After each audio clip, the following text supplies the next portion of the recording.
ambience. I got a ring, but think then again, I'm such a winner, I'll win again. Some think I'm a Viking or maybe a wizard. I feel like I'm both when I'm in the ring.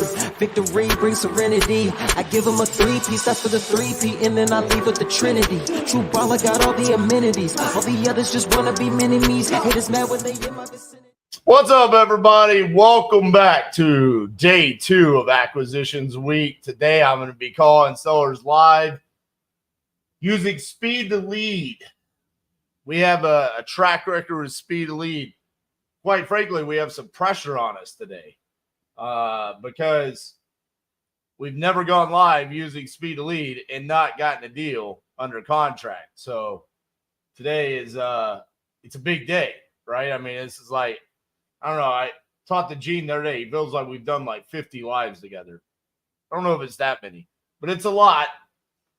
Yesterday, we went live for 2 hours with property leads. We spent $2,925. We dialed 45 leads, talked to 11 contacts, got 2 contracts. Average cost per contract right now for yesterday was $1,462.50. And I still have quite a few to follow up from yesterday. Today, I'll keep track of my KPIs. I'm also going to be doing my follow-ups from yesterday. See what magic we can make happen today. The other thing that's going to be happening today is we're going to be bringing up members of Titanium University, and they are going to be calling leads live for you guys to watch. So it's not only going to be me, it's going to be everybody inside of Titanium University is invited, okay? We just dropped the StreamYard link inside of the university group. So we're going to see who all is going to be willing to hop on. I see we've already got Brandon, we got Caesar, we got Tanya hopping on here. So we'll let a couple other people hop on. But before we let them on, let's see if I can get something, okay? Well, Caesar reached out to me earlier. He says he's been calling leads all day today. He was hoping not to bust through all of his leads. There's Tyler. Tyler just joined us. So we're going to have quite a few people. I think we can have up to 10 people on the live. So we're going to see how many people we can get in. Don, how much to get into Titanium University? Right now, it's $6,300 lifetime access. $6,300. There are payment plans, but it's more expensive for those. So that being said, while we wait on some more people to hop on here, we're going to get them. I'm going to see if I can get someone on the phone real quick and close the deal. So let's do this. I'm inside of my speed to lead. Actually, Brandon, I think, asked me a question the other day about this. Inside of our implementation call, he wanted to know how do I decide which speed to lead leads to buy, which ones do I ignore? So as I'm going through this, the first thing that I pay attention to is the seller's motivation. Okay, that to me is one of the most important things. The reason why is because what are the 2 things that we're trying to figure out when we're on the phone with seller? The 2 most important things: price, motivation. We know their motivation right here. So we don't know their price, but we can base an idea that, hey, based off of this motivation, we think that this seller would be motivated to sell for a discount. So like upgrading, I'm never going to buy upgrading, okay? Selling a vacant, non-occupied house, vacant. Now what am I going to shift to? Repairs needed, okay? It needs flooring and paint. Right outside of San Francisco, not necessarily in my wheelhouse. I think we could do better than that. This one is listed on the market. Retirement elsewhere, don't like that. Don't like relocating. Sell and rent instead. That could be a good one. But see, you got to pay attention to this. Fully renovated and updated in the past 2 years. Who wants to pressure Glenn to come on the live? I mean, I see Glenn's in the comments. He says so much value. Titanium University is priceless. I think someone needs to shoot Glenn a text and say, hey, bro, you need to hop on the live. All right. Let's see. Financial reasons. Downsizing, tired of being landlord. It's weird. I guess he's downsizing his portfolio, maybe. I'm being picky on my first one. Why would I be picky on my first one? Well, the last 2 lives I've done on the first dial, I got a contract. As long as he does it, as long as he puts on a shirt. I don't know. I mean, I think the the ladies would be okay with Glenn not wearing a shirt. Financial read, though, that's the one we already saw. Inherited property, owner occupied.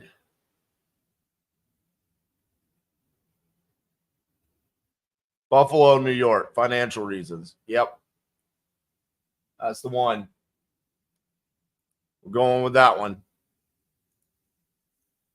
Got to keep track of how much money I'm going to spend. Spending $365 on this. I will be buying coupon club leads here in a little bit. Try to keep my budget down low.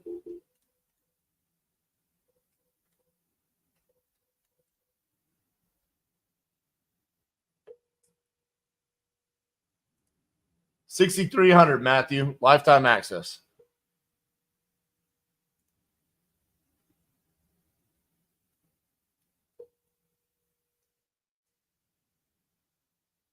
Hello, this is Michael. Hey, Michael, this is RJ Bates. Was reaching out about your property there on Plymouth Place. Looked like you had talked to someone on my team about selling that property. Is that correct? I talked to someone today. Hold on a second. Let me get. My hands are wet. I was just refilling my water bottle.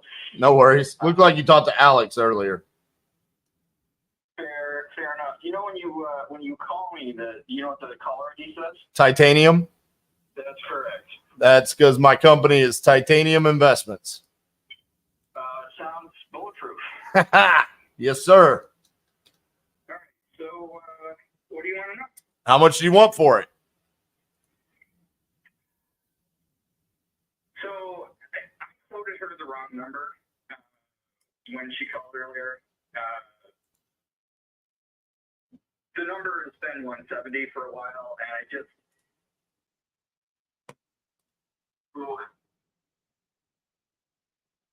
I've talked to some people, but I've talked to like 6 people seriously, like trying to go into it a bit. And 170 is decent for the market, for the location. If you're a small family looking to get started, in a nice neighborhood, good school district, that kind of thing, worth it. But as an investment property, not great because the roof needs to be redone. So I had the roof leak last year, and it's patched at this point. But the roof leaked because the work that was done on it was shoddy in the first place. The crew that did it didn't nail down the cladding, the plywood they put up on top. So it just kind of curled up and peeled the shingles off in multiple locations. So that pretty much the whole roof needs to be reshingled. Maybe the west side of the house is fine. I haven't seen the same issues over there, but I don't understand why they screw up the east side of the house and not the west side of the house. But in any case, so that basically that water damage went down into the dining room. So there's a section where the insulation has been pulled out and the drywall is pulled out. So that's got to get put back in and painted. And the roof fixed. There's also a natural gas leak for some reason.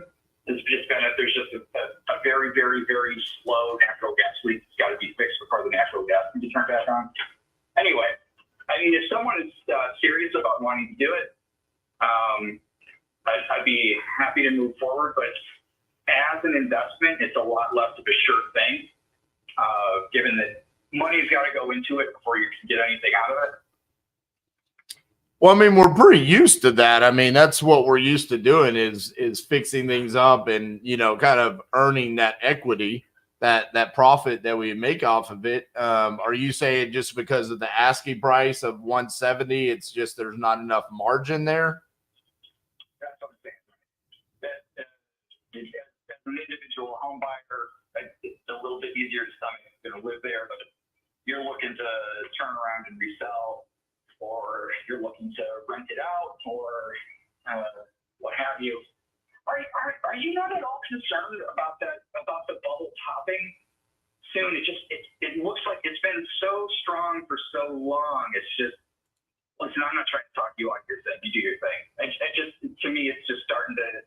I'm starting to have my doubts, but. Yeah, I mean, there's always concerns there, but I mean, we base our decisions off of what's currently happening in the market today. There's always concerns in election season, of course, you know, that always has an impact on the market to a certain degree. But that being said, I mean, I guess if you know that the property needs work and you know it doesn't work with an investor, how are you coming up with the price of 170? I've been disabled for a few years, which has put me way behind on the mortgage. That's the price where I get to walk away scot-free.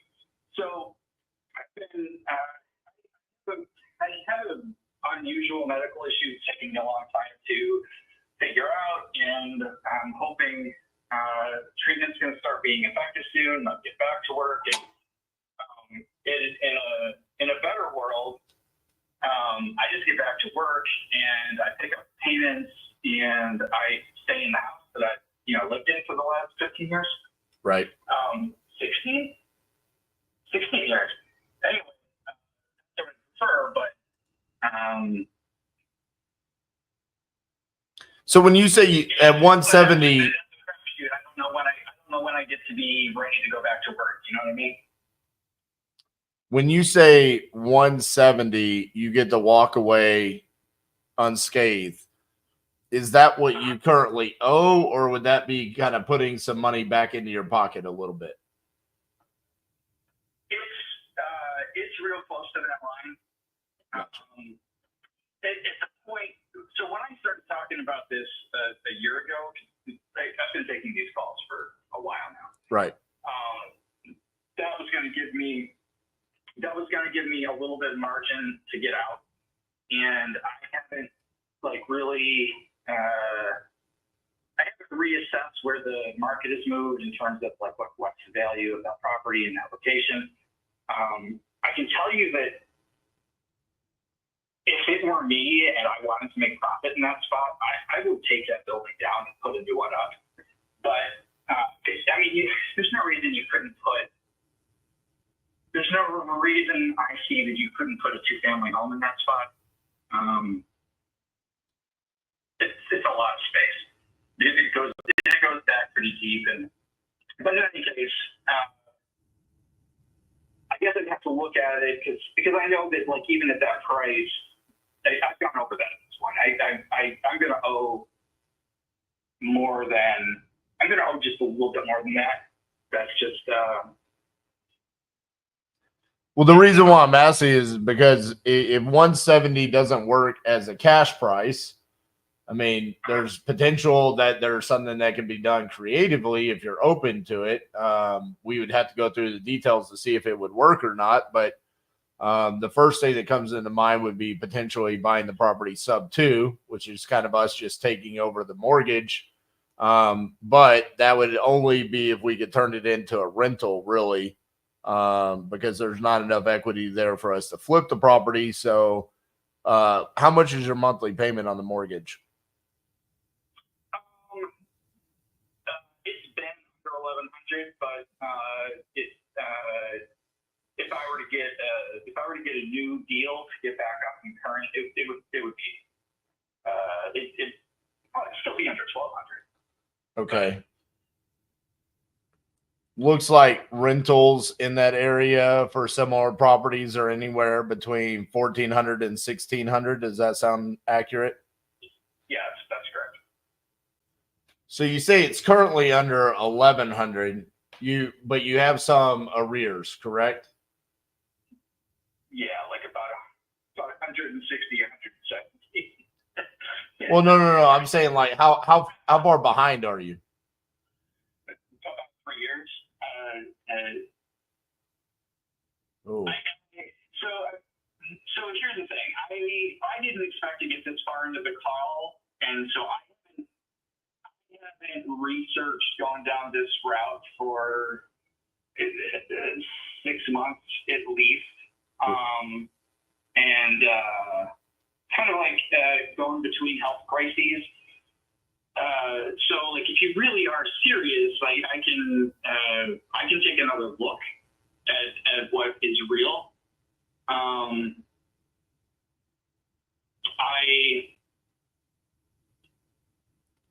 I mean, I'm serious. It's just we have to see what's feasible for us, right? I mean, 3 years of no payments, that's pretty significant. That could be.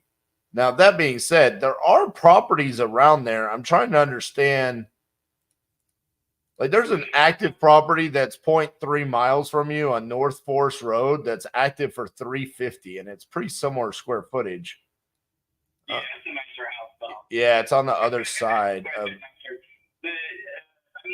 will say the big killer on this house is that it is one bath, just one bath, and Right. the logical place to put a second bath in would be directly above the first and just extend that stack up.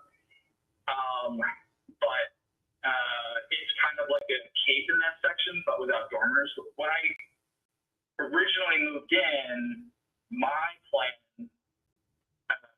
to put dormers in because it's like the front third of the house is a full 2 floors, but the back 2/3 of the house, is like one of those attic bonus room type things, right? With the slope ceiling. But if I put in dormers, then I have enough room to put in a bathroom up there and then 2 baths, and it would just make things a lot better. And I wish I had, because then I wouldn't have run into the roof problem. But it just I never came up with the money for that particular project. Right. So it's just not going to compete with that 350 house, because I guarantee you that 350 house is at least 1.5 or 2 baths. It's 2 baths. Yeah. Yeah. Yeah, I mean, realistically, just from what all the information you've given me so far, it seems like the only feasible option for us would be potentially a sub 2 if the arrears wasn't that much. But I mean, with you not making any payments for 3 years, I mean, I'm assuming it's a pretty significant amount to get the mortgage caught up. So that's the information that I would need to know is how much money do we need to get the mortgage caught up, and then we could go from there and see if there's an option for us to do anything. Outside that, I don't think there's much that we could do. Right. Because in terms to do this, if you need to pay off all the real estate to do the sub 2, that's going to be the 160, 170, something like that. I'd have to double check, but it's going to be that serious amount, which is why.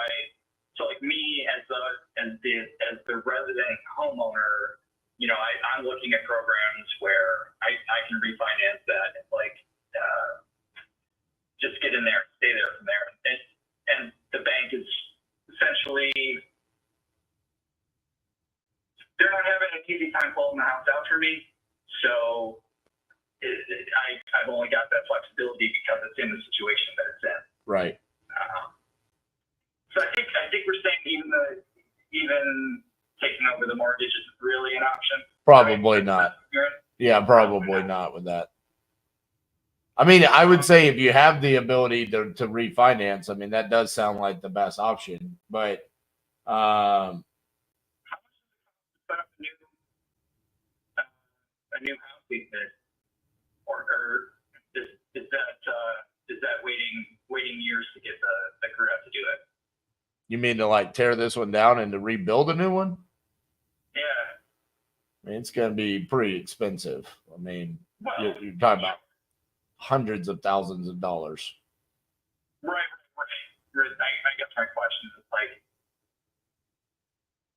because could you put yourself in a $400,000 house at that point? No, because you still owe the 170, you know, so. For sure. Right. Oh, yeah. So I mean, you would be lucky to break even on that. So, but yeah, I mean, I would explore the refinance pretty heavily, or just listing it on the retail market. You could probably get a little bit more. I mean, depending on the roof and stuff with an owner occupant. But I mean, from an investor standpoint, and I'm pretty creative at this. I mean, from what I'm staring at, I don't see much that any investor is going to be able to do with this. Right. Which you told me at the beginning, so I do appreciate that. So I'm just reiterating what you said. So Yeah, I'm not trying to waste anybody's time. right. Just trying to find something that works. Yep. All right, man. Well, best of luck, and hopefully your health situation gets resolved there pretty soon. Appreciate it. All right. You take care. Thank you. Bye-bye. Dang. So I saw some really good questions there. How can you refinance if you didn't pay your mortgage for 3 years? It's a health situation. So obviously the health situation would have to get resolved. It would be more of not a refinance. It would be probably a loan modification. Brett, he didn't understand what I was saying there about what's in arrears. It's not, he's saying what needs to be paid off is the 160 or 170, which is the total principal balance. He wasn't understanding. But that being said, with 3 years of no payments, I mean, the amount that's going to be owed on that is so significant that it kills the sub 2 play. And it's not even that great of a sub 2 play anyways. So that being said, let's bring up our guests of honor today. We have 3 so far. I do think we need to get more from Titanium University. But we got Mr. Brandon Clark. We got Caesar. And we got Tyler. What's up, fellas? What up? What's going on? Not much. What's up? Excited to have you guys. So, Thanks for having us, RJ. I think everybody knows you guys since y'all have been the 3 guys featured on King Closer Reacts. All 3 of y'all did great. Y'all been going live on a daily basis. So, catch me up on what y'all are going to be doing. So how we're going to do this is we're all going to be dialing, right? We'll mute ourselves. And when we get someone on the phone, then we'll unmute. We'll kind of raise our hand and be like, hey, we're good to go. We'll let that person take over the call. But Brandon, what are you going to be calling on today? I bought a few exclusive fixed price mode from Speed Elite, and I bought some Coupon Club ones. So I got a little bit of mixed ones, but I got like 8. So just Nice. ready to go in the chamber. Tyler, what about you? I'm going to be doing high speed delete as well. I think I'm just going to go down through the lead feed like you are and targeting Ohio and just picking out of there. All right. And Caesar, what do you got in the guns? Yep, speed to lead. I bought a few over the weekend, so a lot of them are just callbacks. Maybe a couple follow-ups, but a lot of them are someones that I haven't got a hold of yet. Nice. So Matthew's got a question here. This is an interesting question. So he's got $500. Is it 500? I thought I saw a different number earlier. He's got $500. He wants to know what should he do with that. So $500. I mean, that's tough because I would want to push you to Coupon Club, but you're spending almost half of that just to get access to the Coupon Club. Realistically, I mean, fixed price mode. Is there a expense to fixed price mode? It's just the $89 a lead, right? Depends a little bit on your filters and parameters, but typically 80 to 100. I think I'm spending about 100. So yeah, I think that's a good choice. So you can narrow in your search to figure out if you want to do it in your backyard or even nationwide. But yeah, with fixed price mode, you could pick your area, and I think that's a good start. Well, actually, we got some sort of special from Speed to Lead today. Let's see what we got. Maybe this could be the the solution. I haven't even looked at this, so I don't even know if this is a solution or not. But Speed to Lead put this together today. Titanium.ispeedtolead.com. We got a local package of 3,000, statewide of 1,300.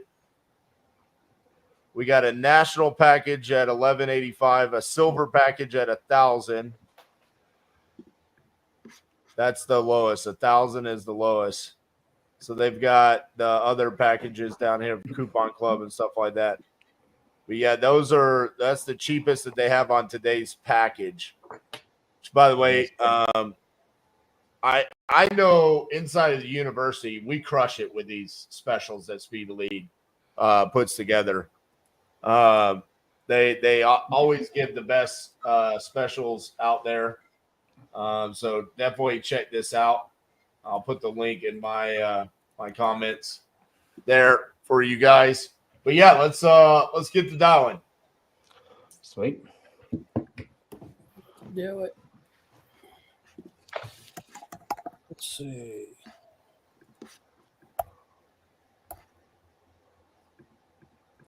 So Tyler, I will stay away from Ohio for you. Okay. I'd be afraid of battling me too, innit? Brandon, Caesar, y'all have already bought y'all's leads, right? So y'all aren't buying any. I Yeah, might I'm buy not a little bit more. Just let me know if you decide. Okay. So I think I'm gonna take this one right here. It's Chattanooga, Tennessee. It's financial reasons, tenant occupied, need to sell ASAP, and it needs cosmetic updates. Nice. That one sounds right up my alley.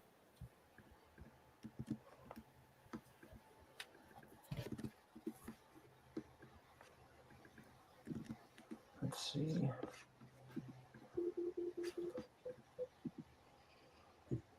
Oh, this is a multifamily, St. Louis. Any tips for multifamily, RJ, for the viewers? Analyze that cash flow. Cash flow, yep. Hi, it's Catherine there. This is RJ Bates. I was calling about the property on Banks Road. Looked like you had spoken to Alex earlier today about selling that property. I guess so. I don't know. I've talked to 20 people today. I guess so. I got you. Well, are you looking to sell it? The 2719. I'm looking at offers. Awesome. as we speak. Well, how much were you wanting to get for it? Well, the lowest offer I've had is 200. So I don't know. I'm just looking at offers. Okay. Different people think it's worth different amounts, and I'm just trying to.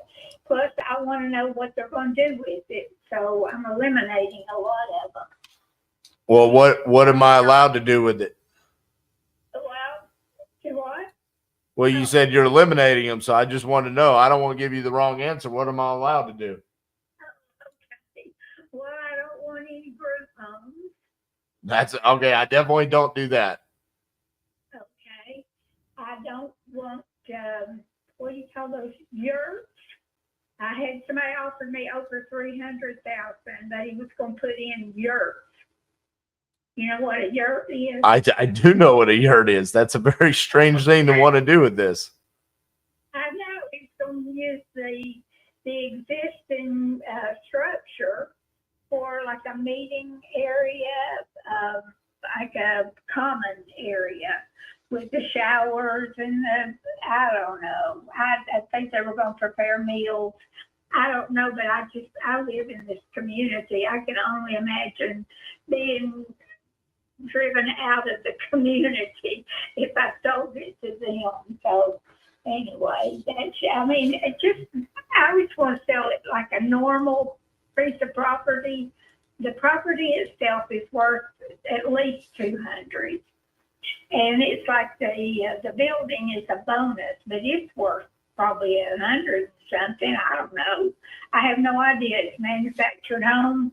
It's in decent shape. It's not the Ritz, but it's in good shape, and so I don't know. I'm just looking at what people think. And you would need to send someone local. Looks like you're not local, but you would need to have someone in this town that you could send by there right away, I guess, before I make a decision. So do you have someone here? Yes, ma'am. We have people there, but before I just send people out, I want to see if this is, you know, something that we would be interested in and kind of get an idea of what you're looking for. Sounds like you want somewhere in the range of 200,000. Is that, am I okay? Yeah. But The minimum paid lately, so. right. So it mainly you're seeing the value in the land, not really a whole lot in the mobile home. Is that correct? Well, I just don't know anything about manufacturing. It's not a mobile home. I did learn that. Right. A mobile home is one that you can move it in and out. And, I mean, this can be moved, I'm assuming, if you take it off its Right. whatever it's on. But it's a manufactured home. It's a 97. I think that I was told the mobile homes stopped in the 80s sometime. They stopped doing that. Y'all let me know if you get someone on the phone because this ain't going anywhere. That's what I was told.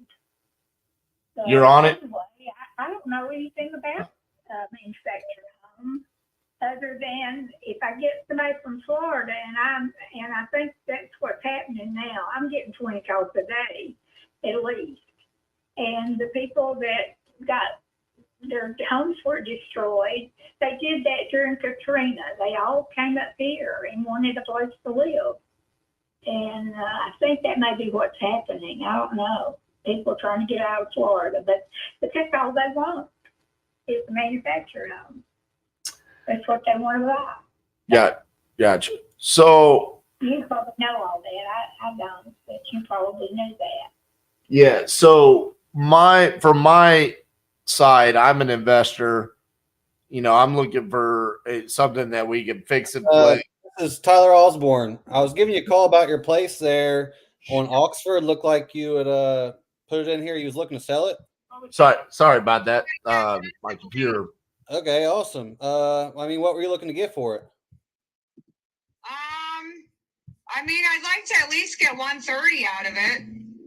Okay, 130. And tell me a little bit about what you got going on with it. I mean, basically it's, I mean, most of it that needs done is just cosmetic, just painting, and probably need to put a new bathroom in, but other than that, it was brand new when I bought it 10 years ago. Okay, so like, and I pretty much maintained it. Okay, so you think I would need to redo like the entire bathroom though, you're saying? No, probably just like replace the tub, or okay. I don't know, maybe just you might not, I mean, it's livable now, so you might not have to do really anything, just paint. Okay. I mean, what's got you looking to maybe sell? You just wanting to move or downsize or? Yeah, I just want out of this neighborhood, and it's just me and my 2 teenage daughters, so I don't really need a 4-bedroom house. Yeah. Yeah, so I've done some. If I decide to stay there, I might just let my daughter and her friend pay the mortgage there and stay in it and get something else. Yeah. Yeah, I've done some deals around here, but not necessarily right there. I mean, what don't you like about that area? Is it a bad part of it, or? No, it's not a bad neighborhood. It's just got a, diversity, and I mean, I like that and all. It's just, I'd rather be like in the country, closer to my parents. I'm about 30 minutes out from my parents right now. Yeah. So. Well, yeah, I mean, I don't want to hold you up too long because, I mean, I'm looking here. I'd say it probably is worth about 130, honestly. But, I mean, me as an investor, that just wouldn't make sense because I would have to, I'd do it to make money. and cash flow, etc. So honestly, for me, I mean, I'm probably just going to be way too far off here for you. Right. So yeah, I mean, I'd literally be around like probably 75. So I wouldn't be near. Oh yeah, there's no way. Yeah, and the only other, let's see. Yeah, you have a loan on it. So yeah, I mean, I just don't think I'd be the best fit on this one, honestly. Yeah. That's fine. And, I wish you the best of luck. I mean, there are a lot of properties around there that are probably going way cheaper. So, yeah. Yep. I appreciate it. A lot of the houses in that area need to be remodeled. Yeah. So, yeah, that's what, maybe I'll give you a call in a month or so, see if anything's changed. But as of now, I don't think I'd be the best fit. All right. Sounds good. Awesome. Thanks. All right. Bye. Bye. So if I bought this property, would I have to fix anything?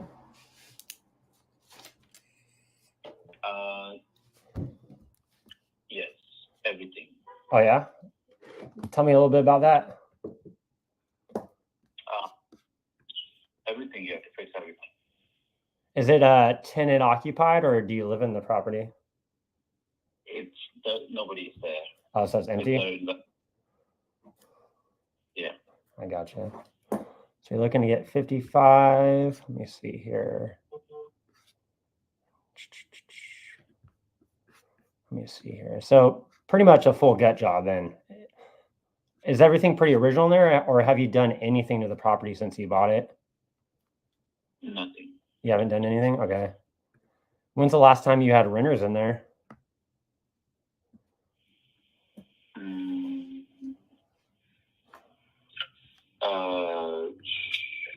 3 months back. 3 months back. Did they take care of the property, or did they beat it up? They beat it up. Oh man. All right, let me see here. Let me pull up this property real quick. Okay, so you're looking to sell. You don't want to keep the property anymore. It's empty. You had some tenants in there. Any other reasons you're looking to sell? You looking to move out of the state, or? I am a seasoned investor. Mm-hmm. I'm a very seasoned investor on properties, so be respectful of my time. Okay. Ask me a question. I'm not like a guy who owns it for living in it or anything like that. Mm-hmm. So be respectful and be quick on that. I gotcha. So let me see here. So you're looking to get 55, but the property needs a lot of work. If you could put a dollar value on the work. 85. I'm looking for 85. Oh, not 55? I think we need to cancel this one now. Thank you, sir. Give me 1 second. I see it. Oh well. Next one.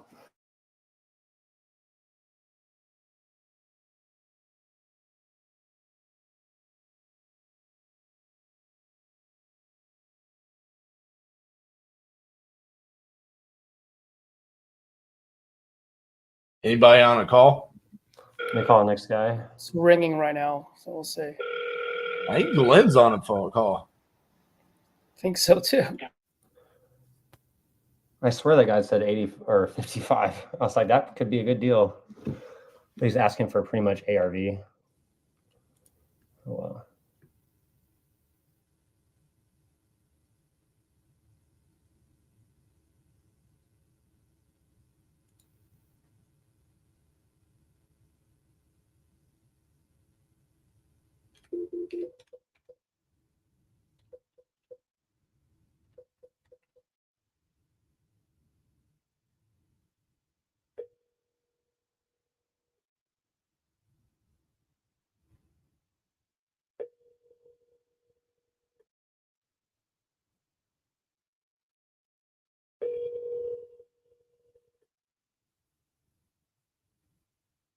Your call has been forwarded to voicemail. The person you're trying to reach is not available. At the tone, please record your message.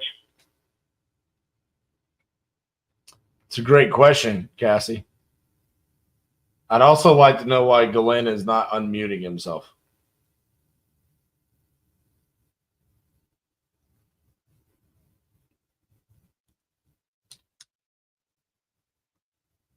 What's up, Todd? What's going on? How you doing? Good, man. You gonna close a deal on here today? Yes, sir. I'm calling pre-foreclosures. Yeah, buddy.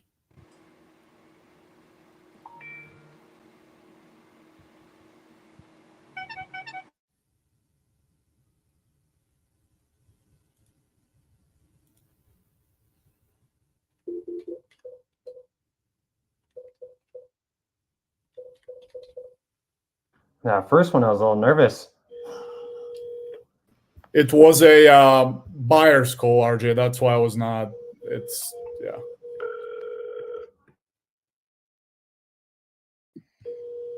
Got 7 dial tones going. I love it.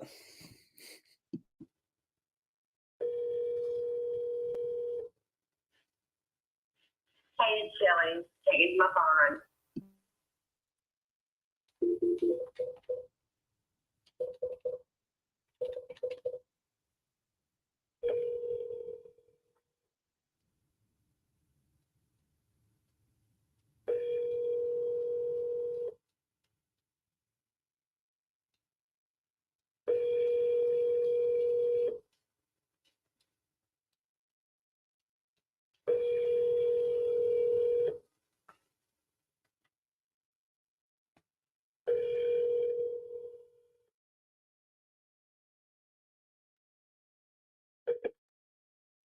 The Text Now subscriber you were trying to reach. Jeff, so when we call the PPL leads, we're just using either our cell phones or our landlines. We have landlines at each of our desks, so we're not using Google Voice or anything like that. And then CRM, we use Simply. Jeff, I would recommend in the show notes down below, go download the Titanium Toolkit. It's about 110 pages of information, including all the systems that we use. And that's free. So I would recommend downloading that.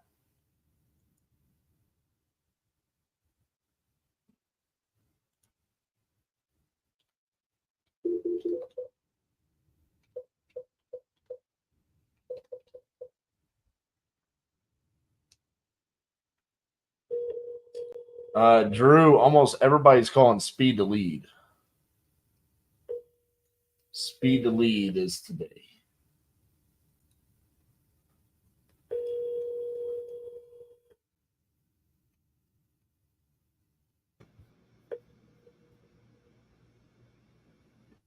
Your call has been forwarded to.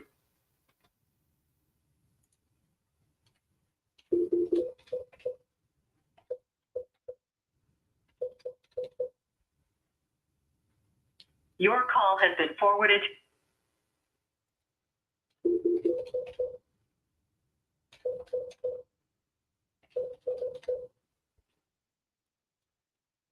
Your call has been forwarded to an automated.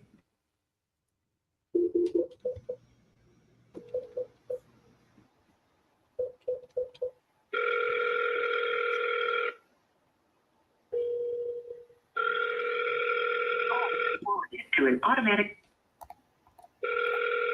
Yeah, bro. The link's in the group. RJ, Yeah. have you noticed in your experience that the deals that are literally you're making nothing on it are the hardest to really deal with overall? Every single time. Like, dude, literally I have this person that I'm trying to help because of medical stuff, and I'm making $1,000. He even knows what we're doing, A to Z. The buyer, number one objection was, oh, you're not the seller. Online, I asked my realtor, I'm like, yeah, I'm helping the seller. Do you want me to put him on the line? Oh, no, it's all good. Damn, the second time I called. Brandon Clark, I was calling about your property. Saw you just entered on my website. You still looking to sell that? Oh, he's actually on. Yeah, I've never been through the process, so I just thought I'd give it a shot and see. I mean, I am trying to sell it. I just, as soon as possible, but I wasn't sure if I should go through a realtor or not. And, I know that takes a lot longer. Plus, there's a lot more fees. So, I did some checking online, and it showed that a lot of times for these offers, they can get it pretty close to market. Mm-hmm. Yeah. So, you know, I thought I'd just check it out and see what my options are. If I can get a quote, you know. Yeah. Perfect. Yeah. We don't necessarily give people quotes, but you know, if you're looking to sell a property, I'm buying. So tell me a little bit what you got going on and what price are you looking to get for the property? Okay, well, got a really good deal on it. I bought it about 11 years ago. Mhm. I was a single dad. I bought it on my VA loan. Oh, nice. And I was raised 4 kids here. Now they're all gone to college. You know, it's listed as a 3-bedroom, but it's really a 4-bedroom because there was a loft, and before I moved in when I bought it 11 years ago, I walled in the loft, so it's actually a 4-bedroom now, but or I guess 3-bedroom with a bonus room. But anyway, so raised my kids here. They all went off to college. They're all gone to college. Just, you know, me by myself. So I just thought I'd see what my options were. Living in a big house by myself isn't really feasible for me, especially I believe the market on it now is between 250 and 260. Mm-hmm. So, you know, I just thought even if I'm living in it still, Mm-hmm. you know, so, you know, there's some minor things that need to be fixed. I'd say even if I subtracted $20,000 from the market price to cover any minor repairs and fees or whatever, I mean, I'd still be looking at getting around 240, 235 to 240 is what I'd be looking for, somewhere around there. Okay. So you're saying you had some kids, but I'm assuming they all went off to college or something like that. So you're in the house. Yeah. They're all spread out. I've got one that goes to Columbia for a master's degree in New York, and then I've got one at UT. My youngest is at UT, and then I got one at A&M.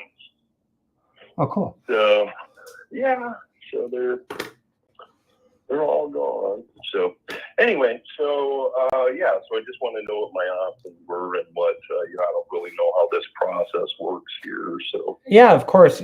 So usually how it starts off, you give me a price. I figure it out if that's a good price for me as a cash investor. But you said you're looking to get 235. How'd you come up with that price? I just took $20,000 off of the market value to cover any kind of fees and repairs. Oh yeah, I gotcha. Let me see 20 here. grand. I mean, that should. I mean, it's not like I'm living there, so it's not like there's a bad, there's anything major wrong with it. I just, there's some wall dings and stuff. So. Mm-hmm. Would you?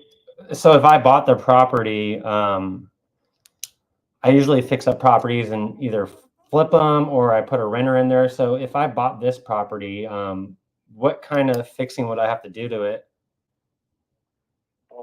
Just some wall stuff. Okay. So nothing too major. Some wall stuff.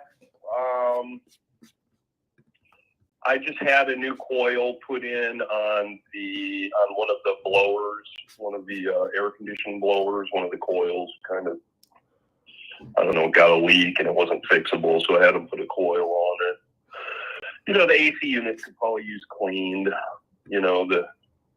Usually I get it done every couple years. I haven't gotten it done yet, so those may need to be cleaned. But I mean, like I said, I'm living there, and there's like no leaks. There's a couple wall places to fix, like on the walls, a couple things. I think upstairs in the bedroom, in the bonus room, there's a little hole in the wall there. I mean, I can always fix it up. I just, like I said, I'm giving $20,000 for fees and repairs. I mean, with that, you could probably fix anything that was wrong, but no, there's nothing major. Mm-hmm. I gotcha. And, it sounds like a big old house if it's just you by yourself. I see it on Zillow as 2,200 square foot. Is that correct? Yeah, that's not correct, though. It's more like almost 2,400. I had it re-looked at. I don't know how to change that stuff on Zillow, but it's probably, like it says a 3-bedroom, but there's a bonus room. mm-hmm. If you look at the pictures that they provided back like 11, 12 years ago, which that's, you can see, you'll see that there's like a loft up in the top. Yeah, I see that. But yeah, well, before I moved in when I bought it, I put a wall there. I turned it into a bonus room because I had little kids and I didn't want that rail to that loft was flimsy. That's a 20-foot drop. Mm-hmm. And not to mention that blue carpet was all crappy. Yeah, I'm seeing all that. With floors. Mm-hmm. Yeah. Yeah, I'm looking at the photos. Yeah, that blue carpet's funky. So it. Oh, it's gone. That's good. I put in hardwood floors all the way through the kitchen, dining room. I put new carpet going up the steps because I had little kids. I didn't want them to fall. Yeah. And then I put hardwood on the upstairs hallway between the bedrooms and the bedroom and the bathroom upstairs. So mm-hmm. I kept that shitty blue carpet in the bedrooms, including mine. So mm-hmm. my bedroom's downstairs, and then the three bedrooms are upstairs. There's 2 bedrooms upstairs, and then that bonus loft room, which I put a wall. And actually, is this your cell phone? Yes. Okay. So here's what that loft looks like right now.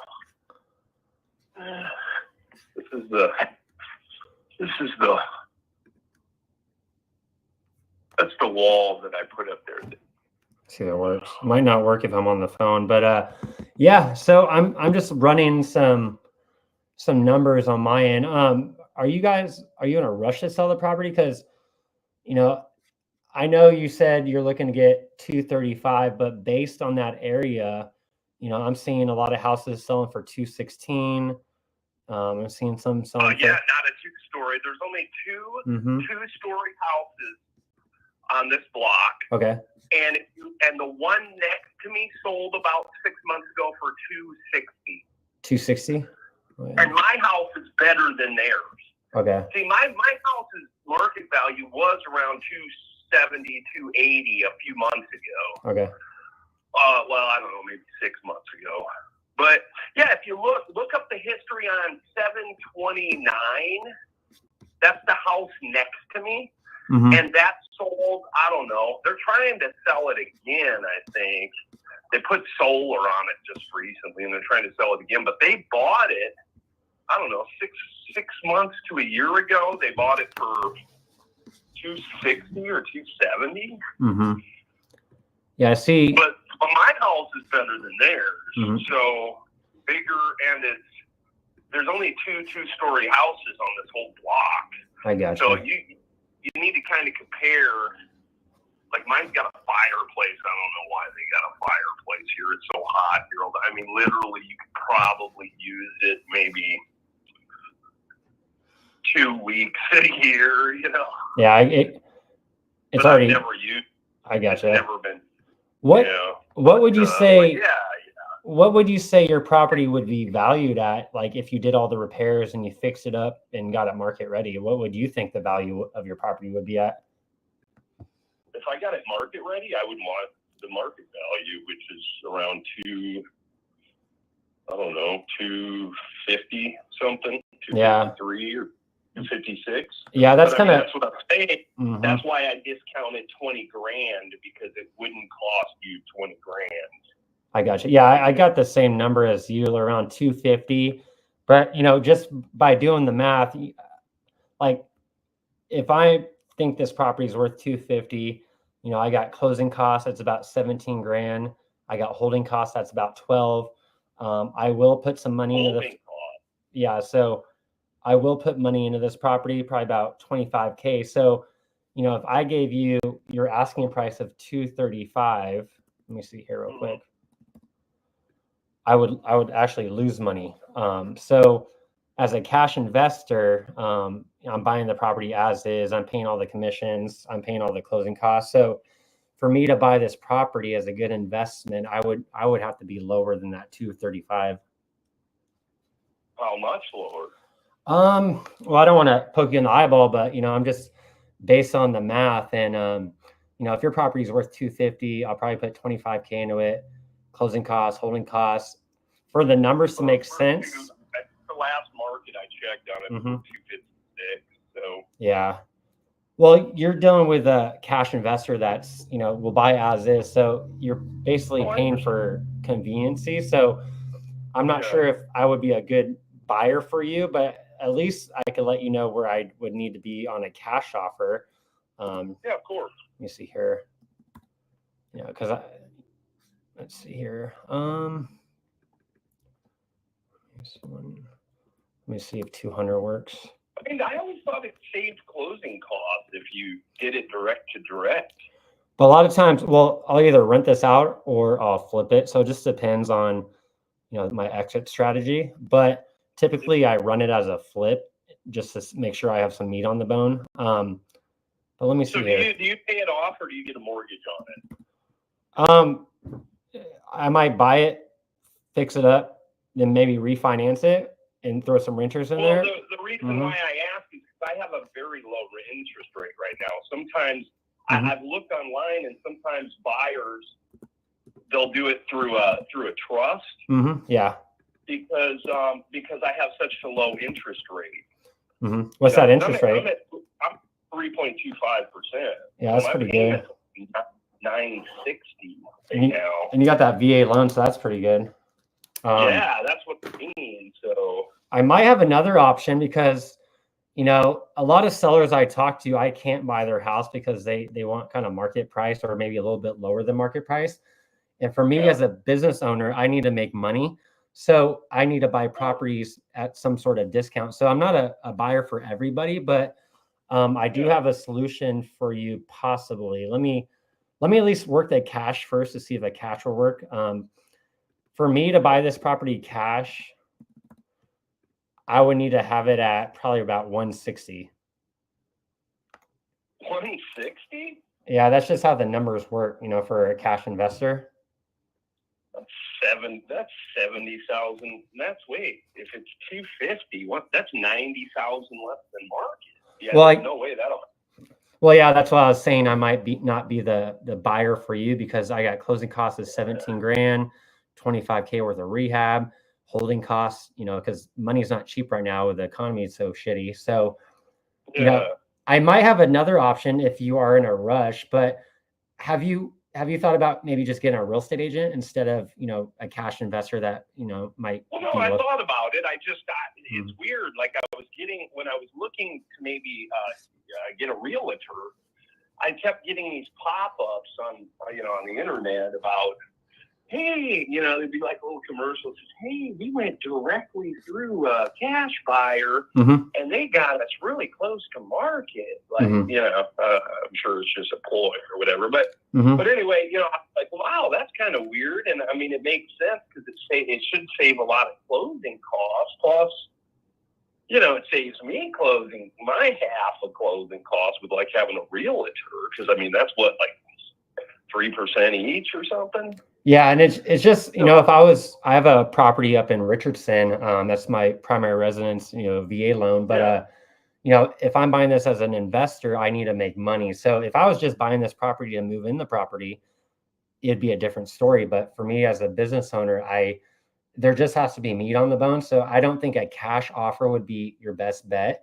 You might have more luck on the market with a real estate agent, but are you in a rush to sell?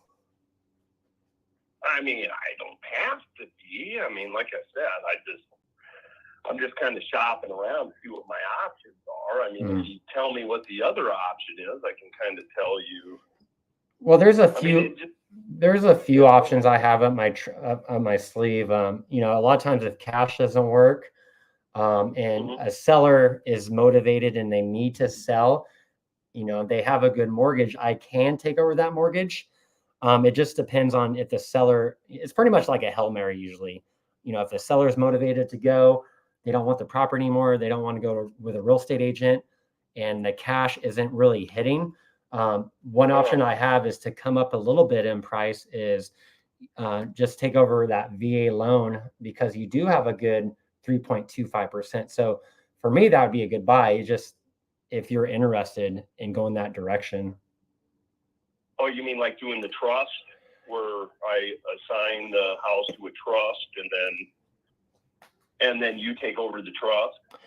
It's kind of similar. I had a seller. He's also a Marine too in Florida, and he was renting out his properties to one of his buddies, and they weren't paying the rent, and he was about to go in foreclosure. So that would kind of jeopardize his VA loan in the future, right? So I was able to, I was able to buy his property, just take over his mortgage, but his back was against the wall. So, you know, it was kind of a last ditch effort, but I was able to take over his mortgage because he had a good rate, you know, put a little bit of money in his pocket, and he was able to get out of the mortgage and move on. But for you, you know, it doesn't sound like you're that much in a rush. I would definitely reach out to an agent to see if they could list your house, or maybe come down in price a little bit. Or if that doesn't work, I can take over that mortgage if you're interested. And if you were to take over the mortgage, like how much would I still end up with close to what I'd have if I sold it out? Well, it depends. How much equity do you have? You think how much? Well, my on my note, I owe, I think, like 126,000 or 120,000. Okay. I think it's the payoff on my note. Okay. And like I said, the market value, I believe, is 150 or 256. So, like I said, I didn't mind discounting it 20 grand for repairs and stuff. You know, I don't know. No, yeah. And it sounds like a good deal for, you know, if I was in your shoes, it'd probably sound like a good deal, but for an investor, the numbers just have to be. Because you know all the extra costs. Yeah, it's. So I didn't. It is didn't pricey, know you yeah. had, like, a lot of closing costs. I mean, especially if you go third party, like person to person, that's kind of weird. There would be so much closing costs, because I thought all that had to do with mostly like realtors and stuff. Mm-hmm. No, just, you know, for me as an investor, I need to make a profit. So a lot of times I have to buy properties because I'm taking the risk. So it has to be worth it at the end of the day, because I could put my money somewhere else. But, you know, I don't think a cash investor would be good for you. I would recommend maybe listing it or coming down a little bit on your price, and maybe see if you could sell it that way. But if you're interested in me taking over that VA loan, you know, if you don't want to go with a real estate agent, we can have that discussion if you like. But I recommend definitely. Yeah, I just like to know what all my options are before I decide what I'm going to do with it. So, I mean, would you have an estimate of how much cash out I'd get if I let you take over the mortgage? Because the mortgage itself would be 126. How much are you looking to pocket in your pocket? Like after your loan's paid off, how much are you looking to net? Well, I don't know. I mean, as close to market as you can get me with you still making money. And I mean, you're going to have the 3.2. Your payment's going to go up though, because I got a homestead exemption in Texas. You're in Texas, right? So you know about that. Yeah, I got the disability one. It's pretty good in Texas, but oh wow. Yeah. So on this one, what's your PITI? Like you're all in every month. That's everything. $9.60 and 75 cents. Okay. Yeah, because you know that's my insurance, my taxes, everything. $960 and 75 cents. Okay. Because for me, you know, I'm just running some short math, but it would look like this. I would take over your mortgage, subject to take over that VA loan, and I would put some money toward your equity.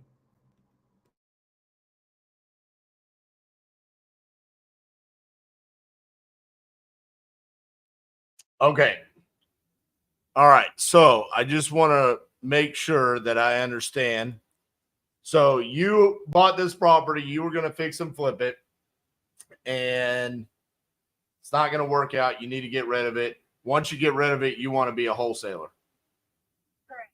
All right. Do you have the ability to go on YouTube right now? I want you to go onto YouTube, and I want you to search my name.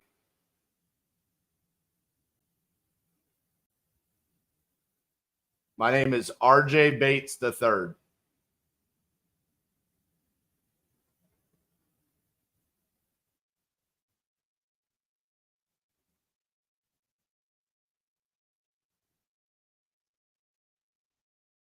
Yeah, we could just figure out that after. The main thing here for you is going to be RJ Bates III.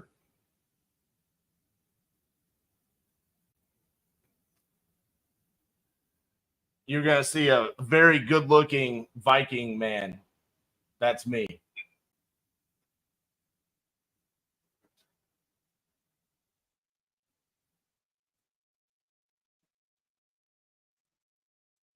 you find me? Like Bates Motel.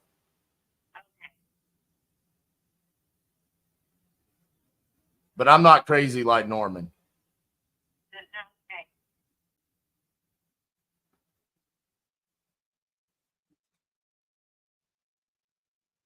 Okay. All right. Did you find me? I did. So there should be a video that's live right now. It says, "Watch me call sellers live with speed to lead." You see that? See. Watch me call sellers live. Yes. And it's a blue and red thumbnail.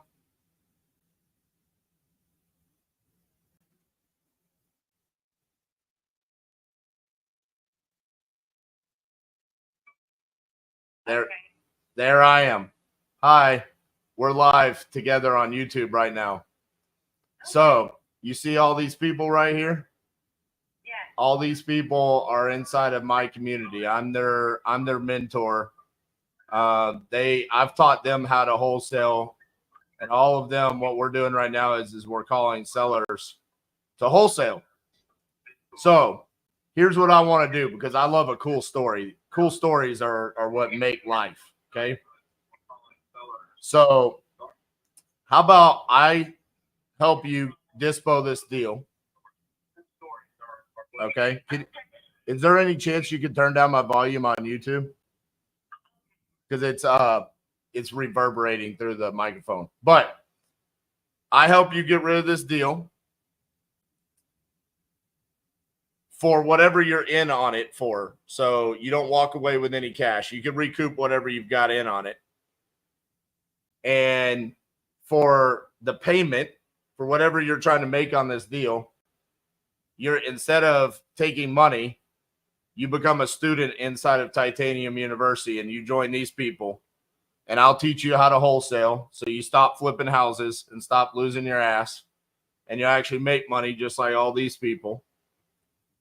And we have daily Zoom calls. I'll show you where to buy leads. I'll show you how to underwrite them correctly, how to get them cheap enough, and how to dispo those deals. And you'll have lifetime access, and all these people on this YouTube video become your family. How about that? I will take that in consideration. I do have some other people that are working on the deal also. Who are the other people? I've got a hedge fund that's looking at it, and a landlord that's in the area. So I obviously want to help you. So I don't want to take that away from if a hedge fund comes in and buys the property. Obviously, you need to do what you need to do. All I'm saying is let me send this out to my list, and I can probably get this thing moved for you in the next day or so. And you get access to Titanium University. First call was a sub 2. You gotta love that, right, RJ? What do you think Sorry, about that? I didn't plan this. If you can get me whoever comes up with the first offer, that's the one I'm going to take. Brendan, we're going to give you, I'm just going to let you know, in like 6 months from now, everyone that you see on this YouTube channel is going to give you a hard time when you show up to the implementation calls. And they're like, remember, Brenda, when you were like first come, first serve? Yeah, we're going to give you a hard time about that. All right, so here's what I want to do. I'm going to put you in contact with Justin on my team. That way, he's my dispo manager. Well, he's one of them. I'll put you in contact with him so that way he can gather all the information. and then we can get the process started. And like I said, once we get this deal moved for you, we'll show you what we can do. We'll get you inside of Titanium University, because our next class, it's all virtual, but by class I mean we bring people in waves. We do an onboarding call. Our next onboarding call is next Tuesday. So next Tuesday is when we're bringing in the next wave of people. I'd love to have you be a part of that. How's that sound? Just so you know, you can look me up, but I've wholesaled over 2,000 deals in all 50 states in the past decade. So this isn't like some fluff bullshit thing. This is like, we're going to teach you how to actually wholesale real estate. Okay. Okay. All right. I'll have Justin call you here in just a few seconds. All right. All right. Bye-bye.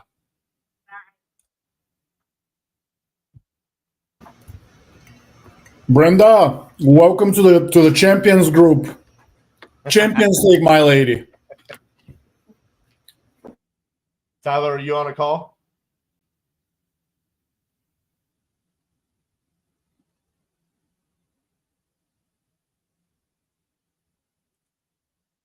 Yeah, it'd be cool with me. See future things that can come up, maybe even also, and it'd be cool. Yeah, for sure. Well, you want me to send this over then so you can check it out tonight, and then? Yeah, if you wouldn't mind. I've never seen the whole document. Yeah, that'd be awesome. Okay. Kind of look it over. Yep, I'll send it over. Then I'll just I'll give you a call back tomorrow. Answer any more questions you got, go through it. But this way you can at least look at the contract, and then, like you said, later this month we'll link up. Okay, that's what I was going to ask too. Once everything's in place, how long does it take to get it all worked out? Yeah, so if I send you this over now, say you sign it tomorrow, I'll send it to title tomorrow, get it all started, and then they'll just have to run their title, make sure everything's free and clear. I'm sure you had to do it when you bought it. Right. The realtor handled all that. Okay, yeah. Well, I'll handle all of it, and then as soon as they get the title commitment back, we can close. So, honestly, if we start this tomorrow, we could have it closed potentially in 2 weeks. Okay, that sounds good. Yeah, I'm glad you reached out. That's awesome. Yeah. Yeah, I'm definitely gonna think on it. I don't like saying yes right on the spot, but I totally get it. Sounds really good for the situation. Yeah. Yep. Awesome. Well, sounds good. Yeah. Save my number here. This is my cell phone, my personal. So Tyler Osborne. And let me see. Let me make sure I have your.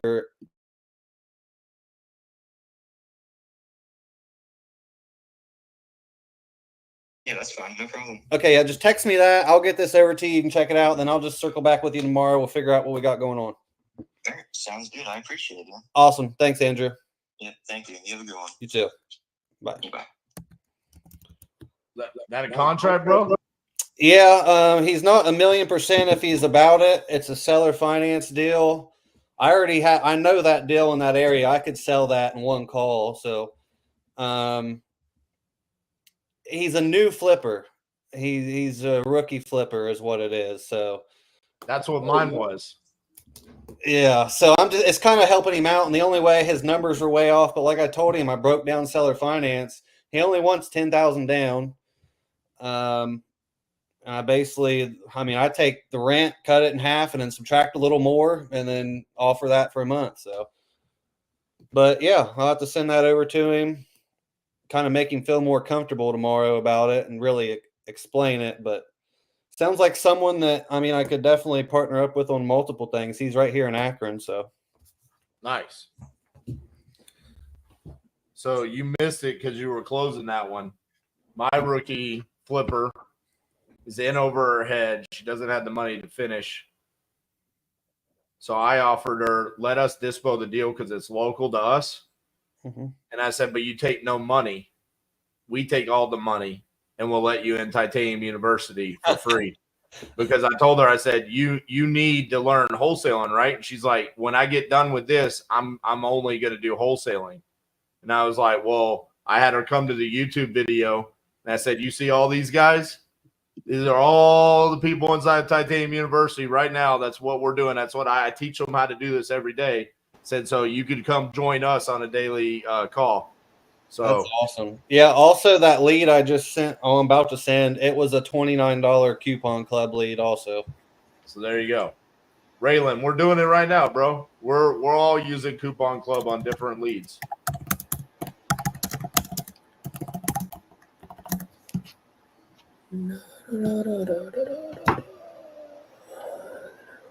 Eric, did you have somebody on?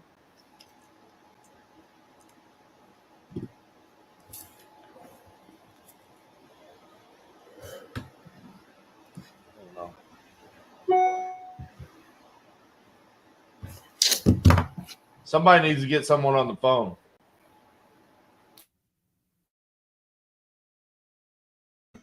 I've been calling all morning and afternoon, and nobody's picking up the phone. It's great. It's kind of weird day today. Besides that buyer, that is, oh, well, you're not the owner. I'm like, I know. I represented the seller.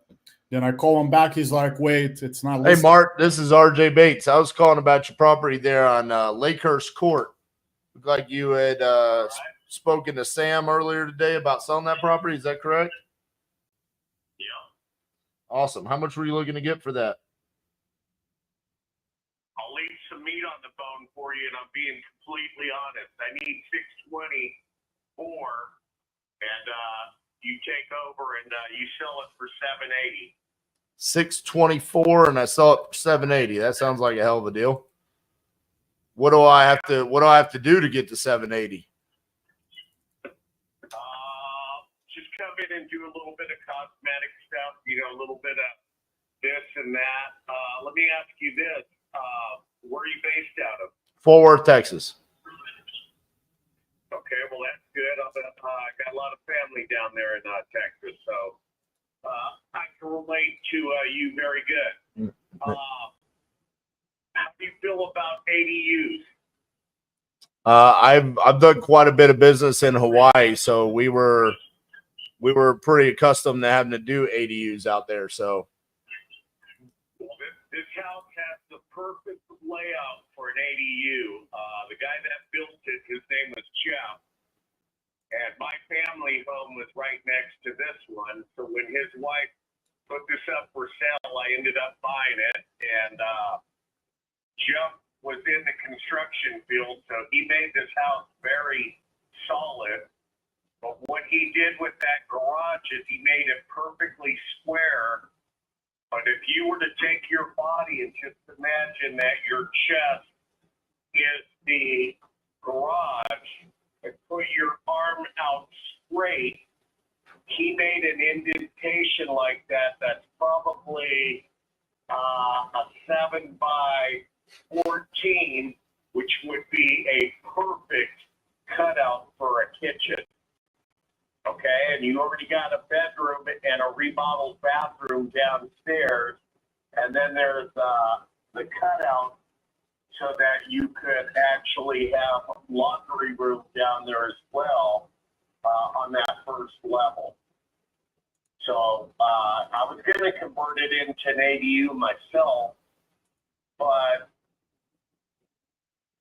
I just didn't have the time. I was running a business, and I didn't have time to have strangers coming in and out of my house and, doing these things when I wasn't around. gotcha. So a couple of questions here. Where I'm looking at the comps. I got a quarter mile pulled up. Where are we getting the 780? I want to see the 780. How do I get 780? Nothing sold for 780. Well, if you convert it into an ADU, you could probably get 830. But if you just come in and do some cosmetic things and get this house spruced up a little bit, you're going to get 780, no problem. This is the best looking house on the block. It's got the curb appeal. It's a corner unit. And I'm just telling you, the market's there. And there's, unfortunately, there's a lot of people coming into California that are from India and they're working over in the Silicon Valley, and they come and they bring money with them, and they will come and buy this house from you. Yeah, but I mean, I don't see anything that's selling for that much. Well, brother, it's there, but let me ask you this. I mean, you know this particular area a little bit where I live, right? You know Sacramento and you know San Francisco, right? Correct? All right. You know that there's a lot of families that are looking to get out of the downtown San Francisco bullshit and kind of get away a little bit. So they are moving out this way.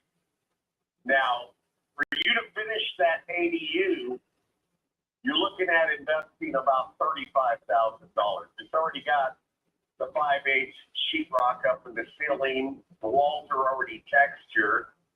I've got commercial carpet in there now, and I was parking a Corvette on there, and I had a Kubota tractor brand new on the other side, and it was sexy, man, and it looks cool. It's a nice garage with the walls all textured, and the electrical's already ran, and it's got the 5/8 drywall. It's got the perfect setup. You come in, complete that ADU, put a separate power box, if that's how you want to do it, unless you want to just leave no separation, then you don't have to move the power box and have to.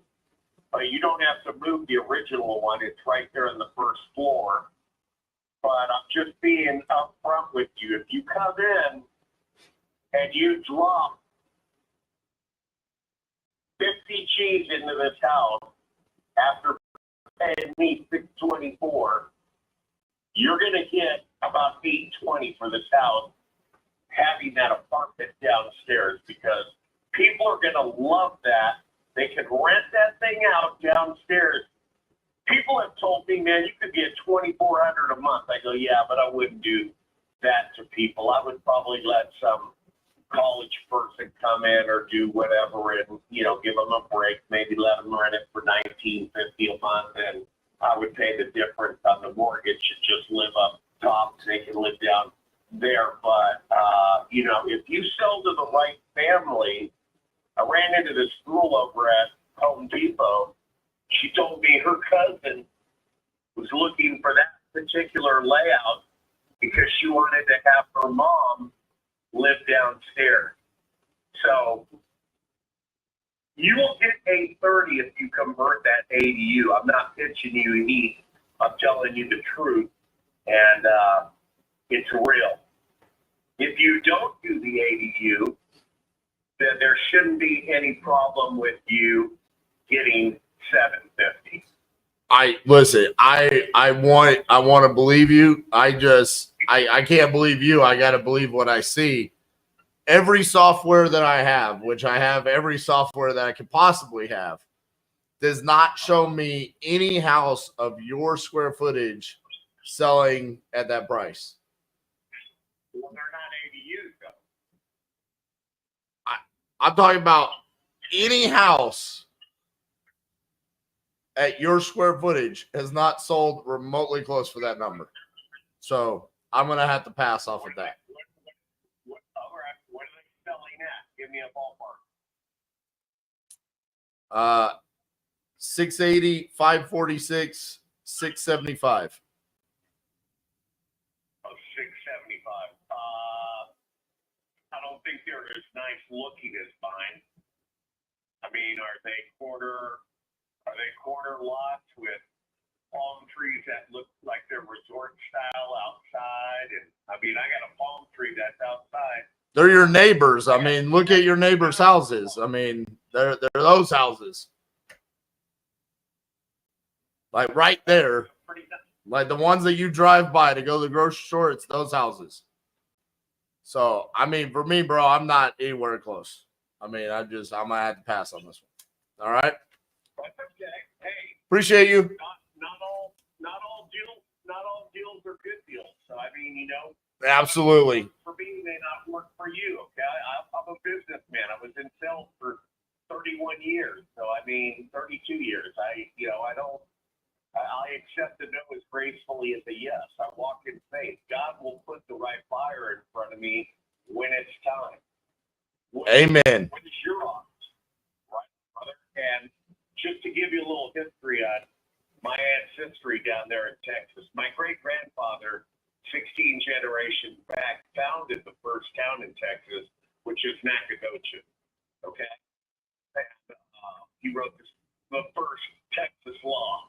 He was a Spanish surveyor coming through Louisiana, and he ended up founding Nacogdoches. But, I look like a gringo, so I don't tell all the big white boys because sometimes the whites don't like hearing that shit, and they want to think that Sam Houston or somebody was the one that founded Texas, but that's not how it went down. Anyways, long story short, do you have a price that you want to throw out there, and then I'll go ahead and tag your name next to this number, and at least I got you there in case push comes to shove? I don't have a number. I will say every time I call a lead in California, it very rarely ends up in a deal, but I'm always entertained. California is good for entertainment. I will say that. This is a very entertaining call. First law in Texas. Dude, that's amazing. I had a friend who said his family was the reason why Texas has Longhorns. His family brought the Longhorns. So now I can say I know the guy that brought Longhorns and the guy that wrote the first law. It's pretty good. So. And founded the first town in Texas, which is Nacogdoches.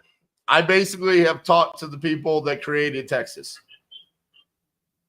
Right. And my ancestors and my family were a big part of Texas, and that's why my mom is down there in Texas. We just love Texas. And, Texas is a strong state. I used to be a hardcore Cowboys fan, but the way things are now in the NFL, I'm not a fan of anything right now. I just watch occasionally, and I do pull for my Cowboys, but everything's so rigged and so upside down. It's just ridiculous. And, Dallas could never get it really going. They're so wishy-washy, but hopefully one day they'll pull their head out of their ass. It's not like the 90s when Aikman was over there and, all the rest of the crew.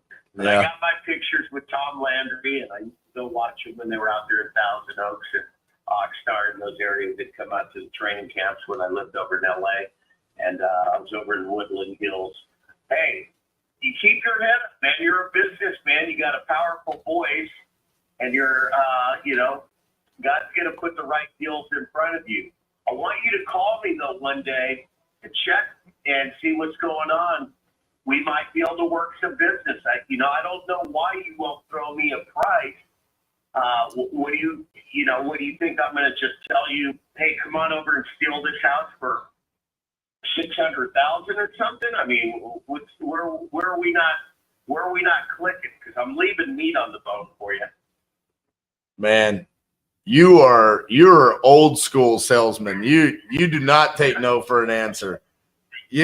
You're like, I don't follow up. I get my answer right now. I love it.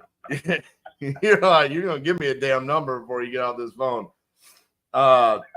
No, brother, you're going to sell it for $624. Go sell your house at $624 for somebody. I'm not your guy. I want it too cheap. I buy them for cheap. All right, man. Have a good one. Bye-bye. Yeah, I think on that one, that one's also a retail price. I could definitely help you if you're interested in like getting rid of it faster on a lower price, but like with the other one, that's more market price, unless you're willing to do seller finance on that one as well. Right. Okay. All right. Well, I guess we can talk in a few days and see what Tyler says and go from there. Just want to ask you that. Yeah, definitely. I'll probably hit up Tyler in a few days, but yeah, let me know how that goes with Tyler, and you're definitely in good hands. And yeah, with your grandpa's property with a train set, just let me know if you get any word on how to fix that thing. And if you end up wanting to sell that, we could revisit. But with that first property, you're definitely in good hands with Tyler on that one, on the seller finance. Okay. All right, sounds good. I really appreciate it. You're welcome, Andrew. Talk soon. All right. See ya. Bye. Yes. Okay. Well, then, I mean, what would you want for monthly payments to get it done? Because if I know that, or I mean, your down payment, even, what would you need down up front? Well, I'll tell you the truth. I'm under oxygen, and I feel like one go with shit today.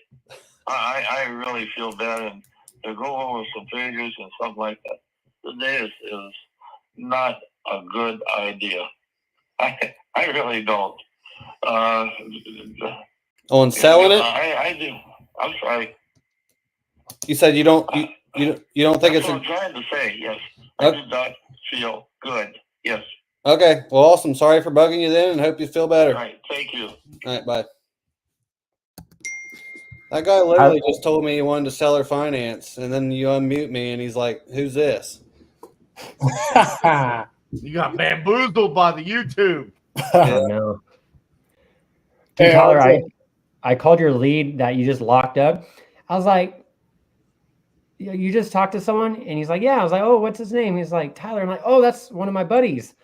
You're doing a seller finance deal? And he's like, yeah. I'm like, you're definitely in good hands. I buy out of state, but Tyler's out there in Ohio. So, if he's pitching a seller finance, that means cash is probably not a good option. But, you're definitely in good hands. And, I'll talk to Tyler in a few days, and we'll chat about this deal.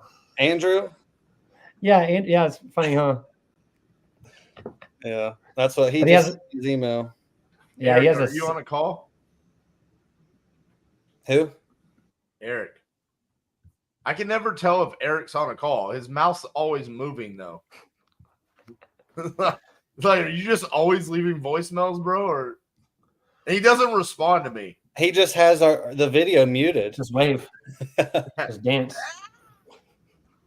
Bro, that dude in California was crazy.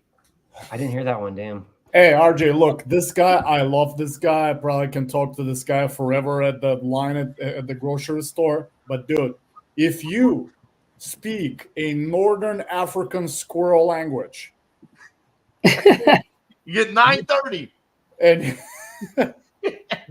And you can speak with Northern Arizona cardinal birds.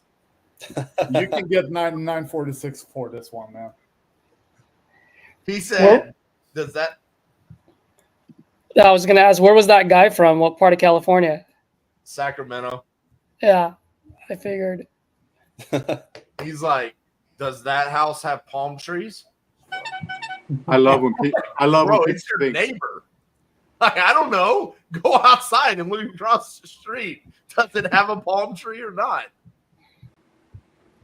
Yeah, I love when they say that because they have a corner lot, it's worth $300,000 more than everyone else. Yeah. Yeah. He said, if you put an ADU, you'll get 830. The highest sold comp was 675.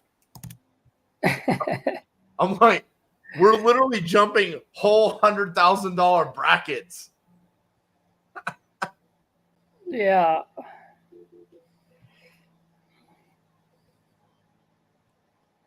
No, not like that. We might not be able to connect with sellers today, but it's been entertaining. Like, let me tell you that. I mean, man.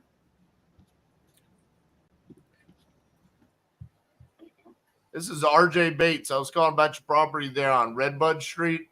Looked like you had filled out a form on my website saying that you're looking to sell that property. Yep. So the address comes up with confusion sometimes. Sometimes it comes up as street, sometimes it's road. On my taxes, it comes up something different. Nail what I bought it for. So I don't know what address you want. Well, I'll look it up here and see if I can find it real quick. How much were you looking to get for it? We don't know. We haven't tried to, we tried to put it on the market last year for $250, but we ended up having to move away faster, so we rented it out for the year. Sadly, they, caused a little bit of damage. So it's just too far. We got a child now. This is out of our range. We have no idea what the value is or what it would be worth. So we don't have a number. We're hoping you give us one. When you say damages, what kind of damages? Like the garage doors are messed up. So one little bit, they both close, they both open, but they don't. The electronic one doesn't work, and the other one that was just a regular pull-up, kind of a little funky now. They messed up the door going into the house from the garage. Dogs chewed up some molding throughout the house. Stuff like that. There's no electricity. They didn't pay their pet bill, so we took care of that. But we weren't setting up a new electric plan to go through all that. So there's no electricity. There's a generator that doesn't work. We were told we got an estimate of like $5,000 for the alternator. Okay. When you had it listed for $250 and it didn't sell, what was the feedback as to why it wasn't selling? We got no feedback. We were just really sure we got a really shitty real estate agent. Like we got no info anywhere, and we found renters really quick as soon as we put it up for rent. Yeah, like right now, when I pull up within a half-mile radius, one property has sold, and there's 6 active. So there's 6 active. They've been on the market for 127 days, 377, 33, 139, 83, and 6 days. And then the one that sold took 40 days. So I'm just curious if it's just kind of a slower market by nature, you know? And that's the reason why. It's out there. It's a smaller town. Right. You know, but maybe those older ones those older ones might have also been on the market forever. They're just not budging or whatnot. Right. We were really just sure we had a really bad real estate agent. There was no feedback given, anything like at all. Yeah. So and as soon as we listed it for rent, we got renters right away. Granted, they didn't work out in the end, but we did get renters at our asking price right away. Like I said, we're not sure. It's the second house for us. It's way out of the way. We've got a lot going on with our 1-year-old. We'd really just like to get it out of our hands. Gotcha. Dollars and cents wise on the repairs, do you have a general idea of what would need to get it up to like full market standards? So if the generator is the 5,000 that we got estimated, look, there's brand new windows in the house. It doesn't look like there's any damage besides cosmetic stuff. Right. All fine and everything works. I don't know. We were estimating realistically that it would probably cost us $1,000 to get it looking nice, before doing molding and repairing the garage doors. Right. So we'd probably say 10, 15K. Even if you had to be realistically, absolutely like, hey, you're going to overvalue it, it would be 25. Okay. I'm looking through the pictures of 245, and we put 10K worth of new windows in. We know that obviously doesn't mean 255. Right. Right. Okay, so when we bought it with the understanding that the oven didn't work, and we fixed the oven. And the oven was it was like a small fuse in the back of a really stupid old oven. Worked fine now.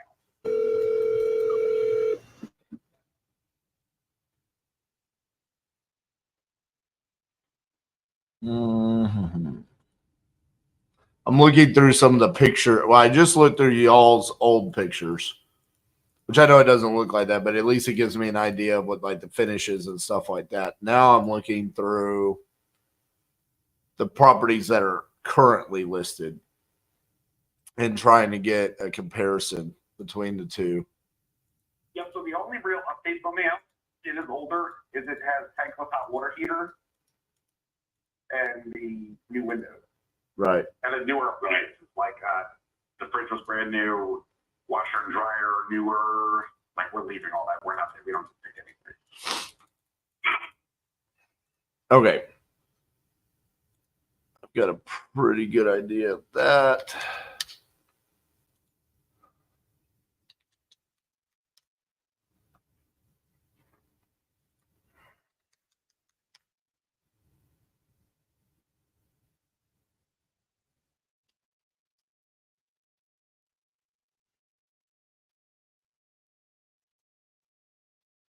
I mean, I'm warning you, this is going to be pretty significantly lower than what you had it listed for. You are prepared for that, right? Yeah. Okay.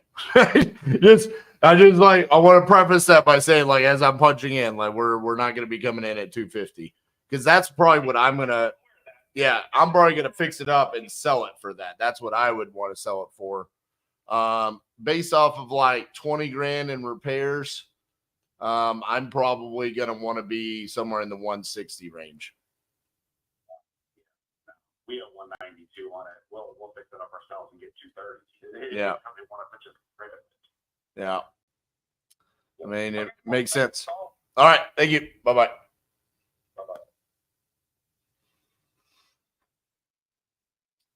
So why don't you just say you owe 190 on it? Glenn looks like he's got one. I don't know.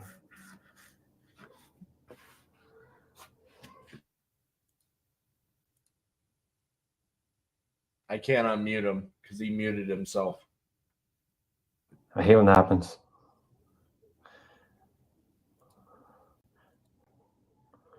RJ, have you ever had a seller call where you ended up calling the same seller as someone else? Yes. I mean Tyler. So that happened during the 50-day challenge. I called. So Mhm. this is, we were doing Pardon the Disruption every Thursday with Steve Trang, Chris Jefferson, Eric Brewer. I call a seller. We're 20 minutes in, and she's like, "And you're with Eric Brewer, right?" And I'm like, "What? What do you mean? Am I with him?" I'm like, "I do know Eric, but I don't work with him."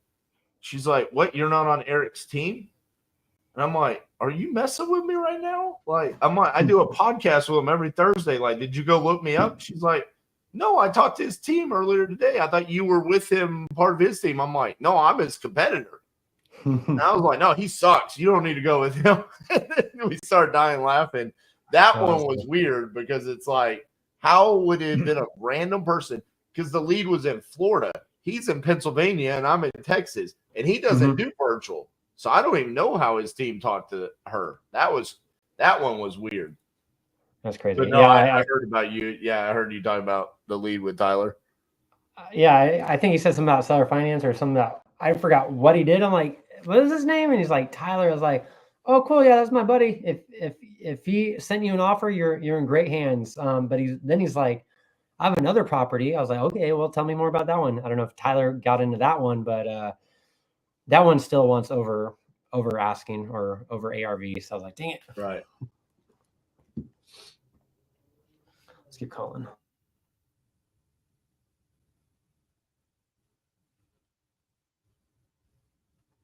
Glenn, do you have a call? Dude, I've been telling you for months now that you're wasting your time and it's going to drag on forever if you don't have an attorney. So why don't you sleep on it and sell me one of your houses today or tomorrow if you want to? The Eva property would be the one I'd want to sell. 1141 East Eva Street, Phoenix? Yes, sir. They have, there's like 1 year left, maybe 14 months left. We're in September, we're in October, and we're going to get another 12 months, 14 months on a lease. And they're solid, dude. They're solid. They pay every single month. That was not the family that had 35 pit bulls and 67 cats, right? No. That was the 9411 property. Okay. These people have no pit bulls. They have kids. They're just decent people. But take a look at it. It's over on 12th Street in between Dunlap and Hatcher, I think. No, I remember the property, but do you think that, so if I buy it from you, man, they have to, we probably have to find them another place to live. Because basically they were even over here a while ago, like really concerned about whether or not the places they were going to have to move or whatever. And I mean, I can always talk to them about it because at this point I really don't care where they go, to be honest. But the other problem is I cannot just tell them get out because you guys have a lease. You know what I mean, and I have to take over that lease. And they actually do have they got other rights and stuff too because they were a neighbor that like translates for them and stuff. But they're from Mexico, really good family. You can't hang on to them for a year. How much they pay in rent? $17.50. It's supposed to be $18.50, but $100's coming out of the security deposit because some stuff changed in the lease. So it's actually $17.50, but they're supposed to be paying $18.50. Okay. The mortgage is nine something a month too.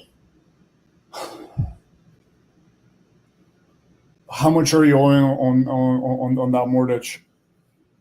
How much is owed on it? Right. $139, I think. Okay. And the thing is, I've noticed property values have gone up in the last year. They still keep going up. It's kind of crazy. It depends. On good products, yes. Otherwise, if you can go out there and see, you can see that the inventory is actually increasing every single day. I think people are waiting. How are you doing with your real estate? How's it going? Great, man. I definitely cannot complain. Busy closing deals. I mean, definitely, like, since I've introduced not only Maricopa County, Phoenix, but kind of went outside of that, it has been great. Right. Because down here, people are still thinking that we're in COVID times and they want $1.5 million for their boxes.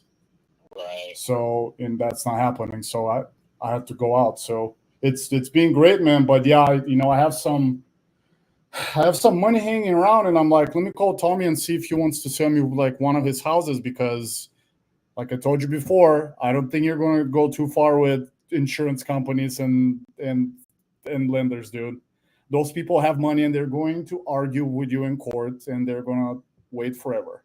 They've already, the insurance company's already tried to dismiss the case 3 times, and they failed 3 times because I've gotten pretty good at arguing the facts, but then the bank got involved, and the judge allowed the case, asked for the case to be combined. I'm like, include the bank and the insurance company since they're both together. And so, yeah, I'm having an issue fighting them, but at least I'm not paying $400 an hour to do it. So, and the thing is, I've asked my robot, I'm using chat to do a lot of the legal work. And so I've asked it to increase the amount of wording it uses, but still use legal references and stuff like that, so they can spend more time. Now I have 2 attorneys working on this at the same time, and it's going to cost the bank and the insurance company money as time goes on. And since I'm not paying anybody, I think I might be able to afford to stick around longer than they can. Understood. So that's the plan, but I still have to clear up the issue. And I'm asking for an injunction on the mortgage until I get the title cleared up. And then once I get it cleared up, we'll get back to it, whatever. But I think the bank's going to fight me on all this right now because, like, they're like, ah, fuck you. We can take the house no matter what. So here's the thing. The contract for the insurance, it's a lender's policy. And my argument is that, yeah, I don't have a title policy personally, but the lender's policy is supposed to protect me as well. And the argument is that they disclose these material breaches that were with the property. And the biggest argument I have is that someone else did an addition at some point, and no one disclosed that information. So the insurance company in the contract under 7A and B strictly states that I need to be told beforehand that the property was improved, even though this was done illegally. I'm still no one told me about it, and that's my argument, is that I basically got a mortgage under false pretenses, and someone else was unjustly enriched. If someone has a better call, you got RJ. You can go ahead and mute me. This guy, it's a follow-up. I've been trying to buy his houses. He has 3 houses he wants to sell, but he rather argue with courts and all that to prove I'm like wrong. I'm like, bro, you're wasting your time. So.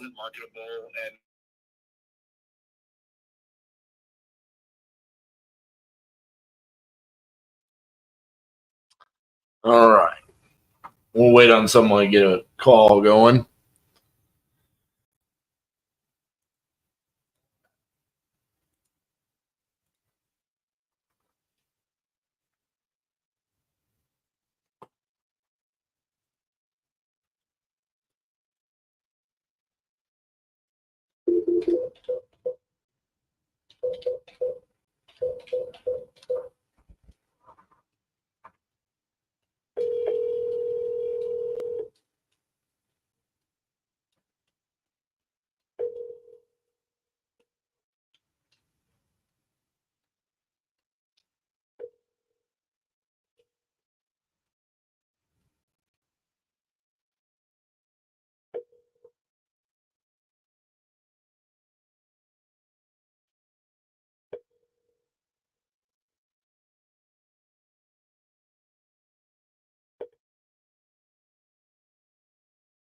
Please leave your message for 94.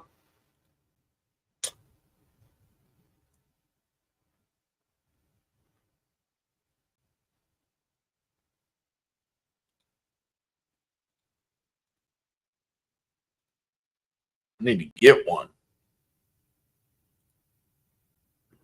I had one guy I was calling twice, left a voicemail, then he texted back as we were talking on the voicemail. So maybe he'll text me back. I love speed delete. It comes from Facebook.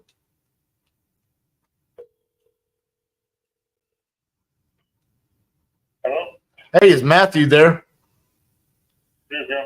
Hey, Matthew, this is RJ Bates. I was calling about your property there on Country Drive. Looked like you had spoken to Sandra earlier about selling that property. Yeah. Awesome. How much were you looking to get for it? Way more than it's worth. Huh. Just that tired of y'all calling. Yeah. Huh.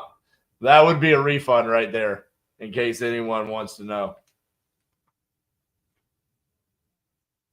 Definitely refund. What was But the good it? thing, he wants way over asking price. He said, I want way more than what it's worth. I'm just tired of y'all calling. And then hung up on me. Yeah. And it's funny because they think their property is so desirable because they're getting a lot of phone calls, but for them, that's not a relationship to, you know, like, oh my God, everyone's calling me, but doesn't mean the price goes up, right? He was just doing it to be a jerk. Yeah.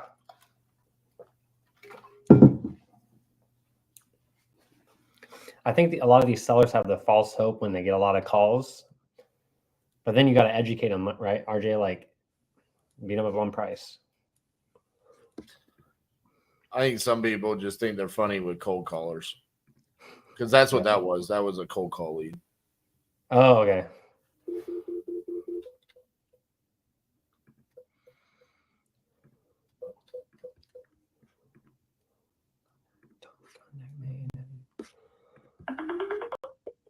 Can't talk at the moment. Can I text you? Okay, cool. This is Shani. May I help you? Hello, this is RJ Bates. I was calling about your land there on Antioch Road. Looked like you had spoken to James earlier about selling that land. Is that correct? Yes. Awesome. I didn't know his name, but yes, I spoke with somebody. Yes. Okay. How much were you looking to get for that? If we were listed, we're looking to get about 400,000. 400,000. All right. And how much land is it again? It's 10 acres. 10 acres. And it cannot be subdivided. It's in a 10-acre equestrian community. All righty. So what can I do with it? Just build a house on it? Or just gotcha. Yeah.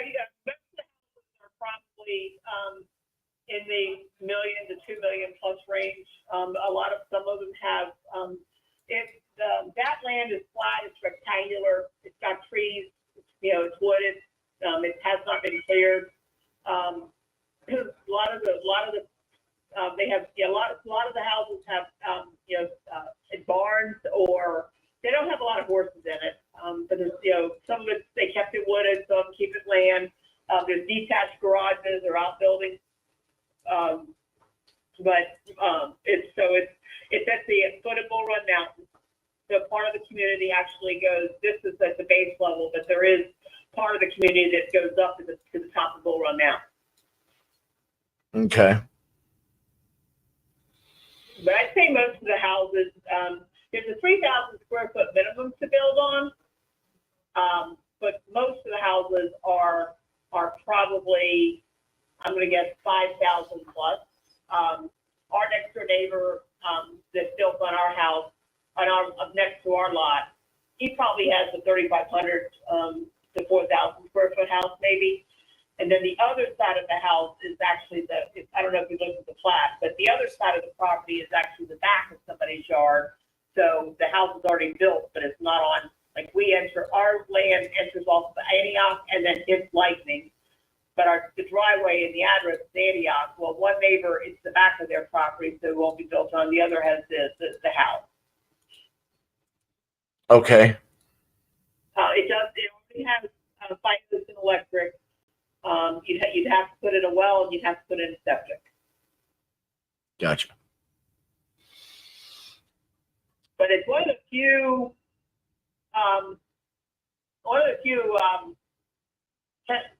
lots that large left in Haymarket. I don't know. Are you from the area? Or are you from out of state? No, I'm from out of state. But I'm taking a look at it right now. I'm kind of a collector of land, so I'm intrigued by this.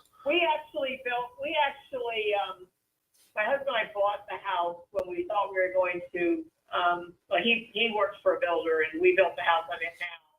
And we thought we were going to, we wanted to upsize our house and buy it. I love the neighborhood. I love the property, but truthfully, we're in the retirement phase. Now that our kids are gone, we think we would downsize, not upsize. Right. We're just with our kids.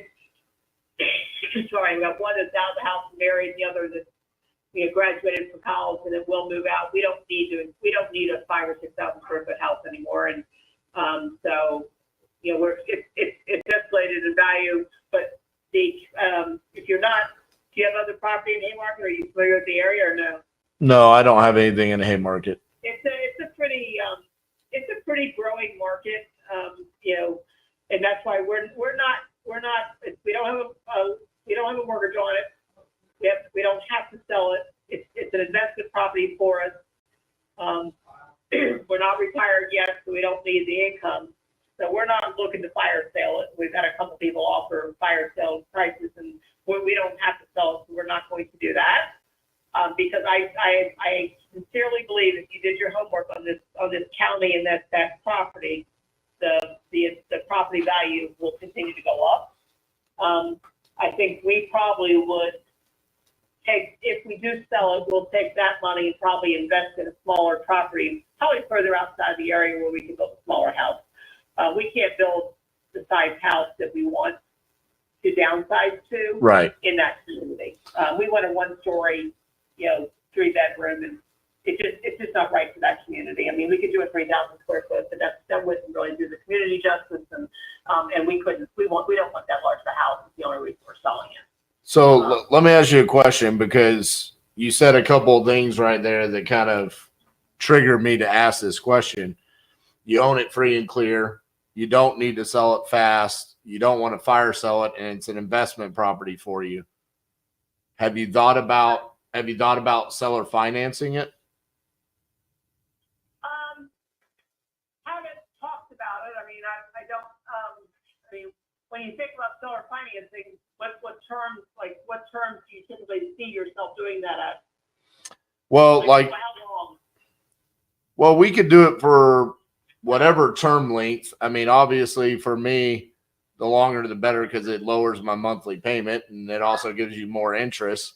But I also understand you don't want that just sitting there forever if you want to reinvest the funds into more land. So all of that's negotiable. But like I said, I do a lot of single family real estate, but I like owning land, especially when it's land like this where there's not a rush on me having to do something with it. So anytime I could get a seller to seller finance for me where I can kind of just long-term hold it and not really do anything with it, right? Just I certainly can speak with my husband about it. I know we wouldn't do the whole thing, but my concern on doing that is, and again, if I'm speaking for me now, and it's a discussion, I think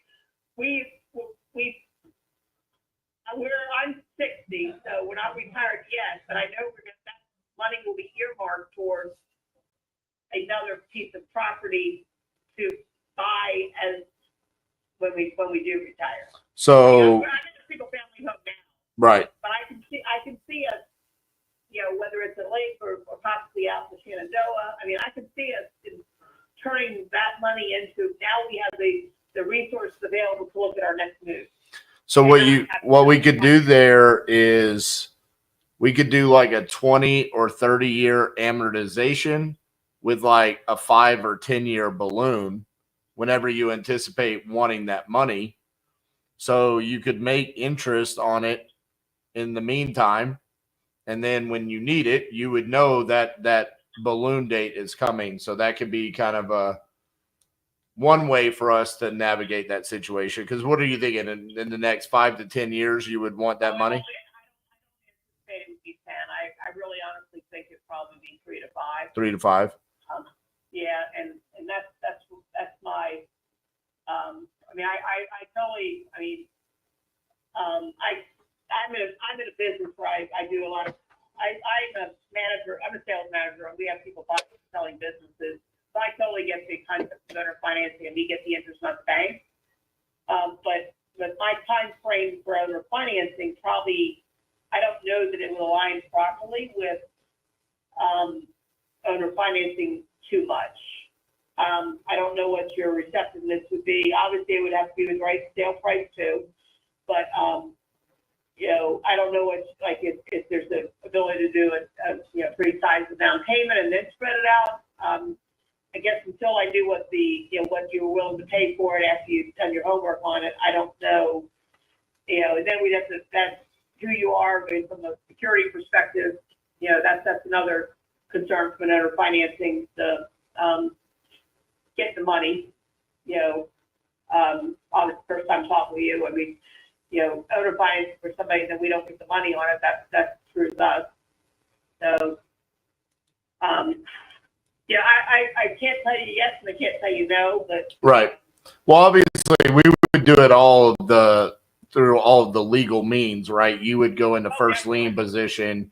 So even if I didn't pay for whatever reason, you would be able to foreclose and take the land back. You say you're using single family homes. Are you an investor that buys homes for rentals? Do you build houses? What do you, I mean? So I do fix and flips, rentals. I've done Airbnb. I do own land as well. And then I've done a significant amount of wholesaling as well. So in the past 10 years, I've done a little bit over 2,000 transactions in all 50 states. So I have a pretty significant track record. Is it your company? I mean, what company is it? My company is Titanium Investments. And then you can also look me up, RJ Bates III. I'm pretty much all over the internet, so you can see me there. But yeah, I mean, this would be something that I'm definitely interested in. As far as like, I'll give you some feedback on just, you know, again, I'm in sales. I totally get the cold calling and the people do the fact finding. I get that. That's what I mean. I'm in insurance sales, but I get that. But I'm getting calls from people like your callers almost daily, sometimes 2 or 3. And when they're doing it, and then it's maybe by design, you know, they never tell me who they're representing. They never, I mean, their first names. I don't want to call them unprofessional, but when they leave me, I got a phone number and I had no clue who was speaking and who they represented. And it really didn't sound like, I mean, you're the first one that's ever called me back to ask questions.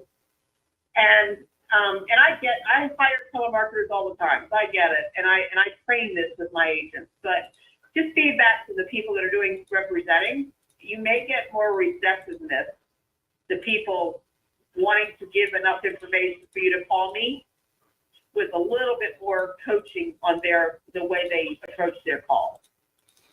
yeah, so I actually don't know who you spoke with on my team.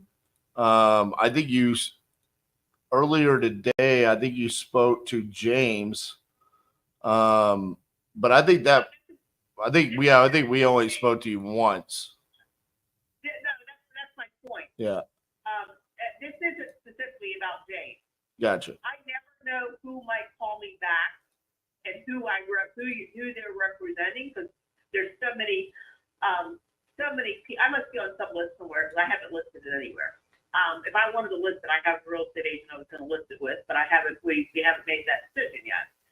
But there's so many, and they're all alike. And I know maybe you buy the leads because that's what I do insurance. I mean, my agents buy leads, but I just never. And you know, you may not care, and I don't mean that meanly. But I literally probably get 3 or 4 calls a week from somebody. I don't know if I'm just the same people calling me all the time or not. Oh no, it's definitely not. So I can tell you what list you're on. You own it free and clear. So you're on a high equity list, you're on an absentee list, and you're on a free and clear list. That's like 3 of the lowest hanging. Is an absentee list means that there's no property on it? No, it means you don't live there. So it's not your primary residence. So those are all 3 low hanging fruits for investors. You know, it means, oh, you have a ton of equity, you don't live there, and you own it free and clear. I mean, those are all reasons as to why someone might be willing to sell it for a discount. So I would assume some people are disappointed when they find out it's vacant land because they're not interested. I actually purposely wanted to reach out to you because it is vacant land, because that's what I want to find, vacant land that people own free and clear and they're willing to sell or finance. That's what I want. So Yeah, well, if you looked at these, and which is kind of why we aren't aggressively looking to sell it. I mean, we go honestly, we go back and forth on, because it's done free and clear, we go back and forth on should we sell it or should we keep it.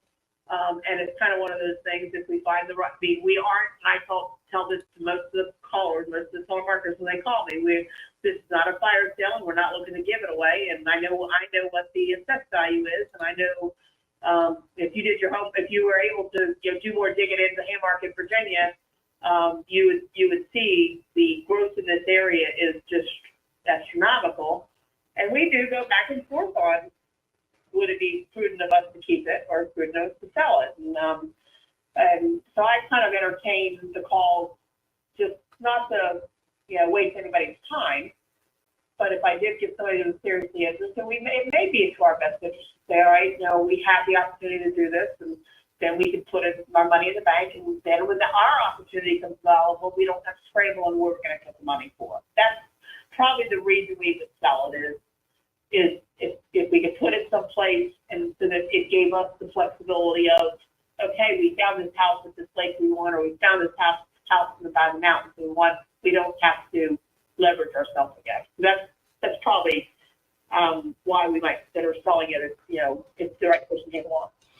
yeah, so I mean, what I would be willing to entertain on my side, I'll be honest with you, I would not be interested in putting a significant amount down, but I would be interested in having a very aggressive balloon date on it. So what I mean by that is we could be creative on, based off of your needs. What you just described to me is, if we find something, we want to know we have the money available. Okay. Right. So I'm willing to make payments to you over however long that is, 1, 2, 3, 4, 5 years.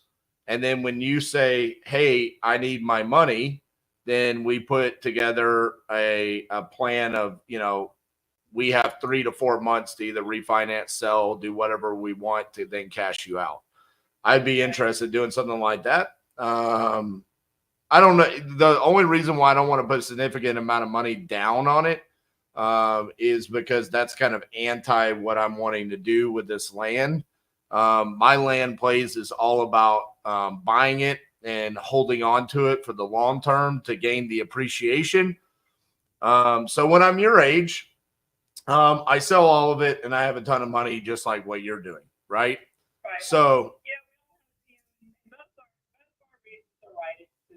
it's gotta make me work for both of us. Right. You're right, and that's why we have kept it as long as we have. Yep. Quite honestly, I think I told I think it was James. I think we've had it 10, and we may have had it longer than 10. I lose track of time when it is, and I just it's and we've toyed with it off and on, and we've never gotten we haven't toyed with it enough to list it. How about that?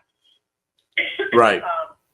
But we are getting to the age that we know having the cash gives us flexibility to not have to leverage the next move. Right. Because we're not really ready to sell our primary residence for it yet. But if the right thing came up that we had to do both, that might be a trigger. So what if I gave you my email address and you email me your contact information, and then then that would just get us in touch. I really don't, my gut tells me that the owner financing for more than 3 years is probably not something we're interested in.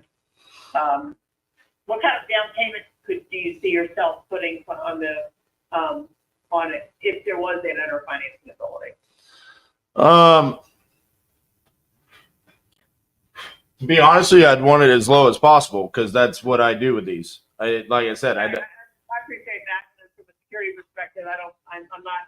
I know that I'm interested in a full owner financing and a small bit of token deposit is probably not something I'm interested in. Again, I need to talk to Steve. We own it together, and it's our property. But I know that and I'm not talking 50%, but I don't think $10,000 or $20,000 would make me want to finance it. I mean, we do have some renovations that I can use that for on this house, and it gets to a certain point. If I eclipse like 10 to 20% down, then it's defeating the purpose of owner finance. At that point, I could just go out and do my own financing with private money or my own cash. What's that? What interest rate do you see with the owner financing? Again, that would all be negotiable as well. I mean, I've done as high as 12% and I've done as low as 1%. It all just based around what's the needs for you and what's the needs for me, right? Because that's all hearsay. I mean, because one thing I would say is I'm fine with your price of the $400,000. I see what you're seeing, and I don't have a problem with that whatsoever. It's just about what makes sense for you and what makes sense for me. So, like when you ask me these questions, it's almost more like I'd say, why don't you just tell me what you guys would want, and then I'll see if that fits it within my model. Because realistically, I'm just being as transparent as I can be. I don't want to put a lot of money down. I don't care about the monthly payment per se. And the longer you finance it, the better. But I totally understand that 3 to 5 years is what you really need it to be. So if we were to put it on a long-term schedule with a balloon date, that makes sense for me. But I get it if that doesn't make sense for you. That's just what I would want. So I mean, I don't have any issues with what your reasonings are. eclipsing 10%, though, at that point, I would say, all right, let's shift the conversation away from seller finance. Let's start really looking at this from just a cash offer perspective. And then from that, not necessarily that the price would change too much, but I'd probably want to come down a little bit just because at that point in time, it's cash, right? So I've got.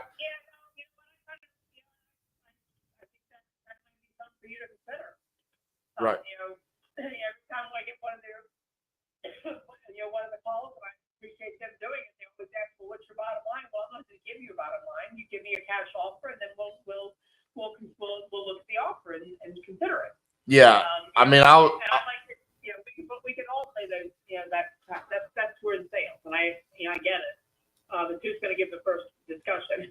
I mean, what I would say from what I'm seeing right now, I'd be fine with the 400 on the seller finance. Cash, I'm probably going to be somewhere more in the 370 range. Right. And that may be, we may go to, be able to go that direction. But again, how about let me give you my personal email address so you can email me your contact information.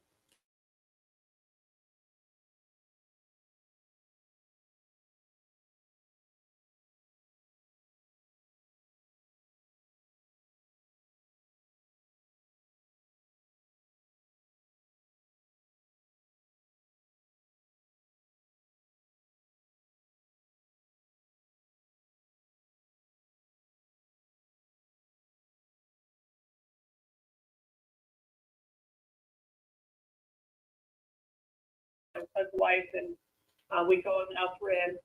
I'd say, I'll talk to him about,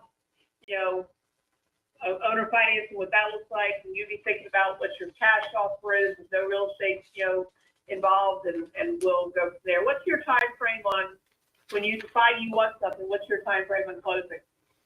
Normally on something like this, we could close, I would already say 3 weeks just to wait on the title commitment to come back and everything. Months. I mean, you're not months.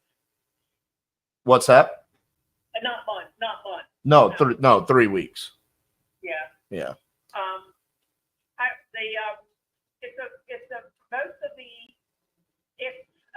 It's kind of at the crest of rural versus suburban. I mean, it's around, several there's one Toll Brothers community that's like, 6,000 homes that are, low 8, high 2 million. But the community where you're in, I don't know, the community we're in, I don't know how many homes. It's probably I'm going to guess under 30 or 40. But everybody is a 10-acre lot. So the biggest thing you got to know, it's not subdividable. Everybody always asks, can you subdivide it into, and the answer's no. Right. The HOA is about $2,000 a year. It pays for bios, and but that's one of their stipulations. It's not subdividable. Yeah. And like I said, my plan on it would just be to kind of buy it and hold on to it long term. And maybe in the future I look at it and go, dude, this is one of the best pieces of land that I have, and I want to build that 3,000 square foot house to live on it. Now that is an advantage. The fact that we're the community, we could build a smaller house. You always want to be small. Well, my experience is you want to be smaller in the house in the subdivision. Oh, yes. Not the biggest house in the subdivision. Right. So, putting yourself in one of the smaller houses probably, we would never have built a 3,000. We might have built a 4 to 5, but there are 8, 9, and 10,000 square foot houses in the community. I see that. It's pretty crazy. I actually thought it was size of lots at first, and then I realized it was the size of the houses. And if you get an aerial view, like we're on we're at the base of it, but it's out here. It's known as Bull Run Mountain, and it's a pretty, and you just go up it, and they've got beautiful views. Where most of the communities at the base, there's 2 roads that go up higher, but most of the communities are into the base. But Gotcha. if you look at the thing on the other side of Antioch, you'll see it's called the Main Valley, and that's the big subdivision. It's probably got 6,000 houses. Right. I see that. Okay, Tony. Well, yeah, I'm all send that email over to you here.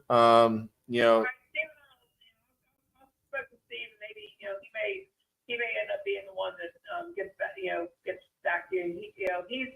When we were building it, he knew where we plot this. Well, you're not interested in building on it yet, but he knew where we were going to plot the house. I mean, we had the vision of what we were going to build. We just didn't do it. And then as the kids got older, it's like, all right, what are we doing to ourselves? We don't need a 6,000 square foot house anymore. Right. But I mean, there are times where we're disappointed we didn't do it, but it has been an investment for us, and it's all good. And if we end up holding on to it, it will go up in value, and it will be a long-term investment just because of what this community is about. Absolutely. All right, Tony. Well, it was good talking to you, and yeah, look forward to hearing back from you guys. Okay, take care. Bye-bye. Dated at the 10th and said 45 days from the 10th. Yeah, if you need a little bit more time because you're dealing with those tenants and you don't want to rock the boat too much because we want them to cooperate with us when we're gonna check out the property and do some walkthroughs. So yeah, so I don't. Yeah, you don't want them sabotaging the deal, but if you could sneak over there tomorrow, like you said, and sneak over there and take some photos while the renters are out of there. That will definitely be helpful. So at least I could get an idea of making sure my rehab cost is on point. You know what I mean? But yeah, once you send those pictures over to us, that'd be awesome. Then, I would just say I'll give you a few days to sign that agreement because I want to get the ball rolling. And once you sign that agreement, I could get the ball rolling. I could send it out to my team, make sure we're good on rehab costs, coordinate with you, Yeah. you know, your wife, the renter. I'm gonna say you're probably gonna be in somewhere around the ballpark. I used to do construction work. I had my own company for a long time.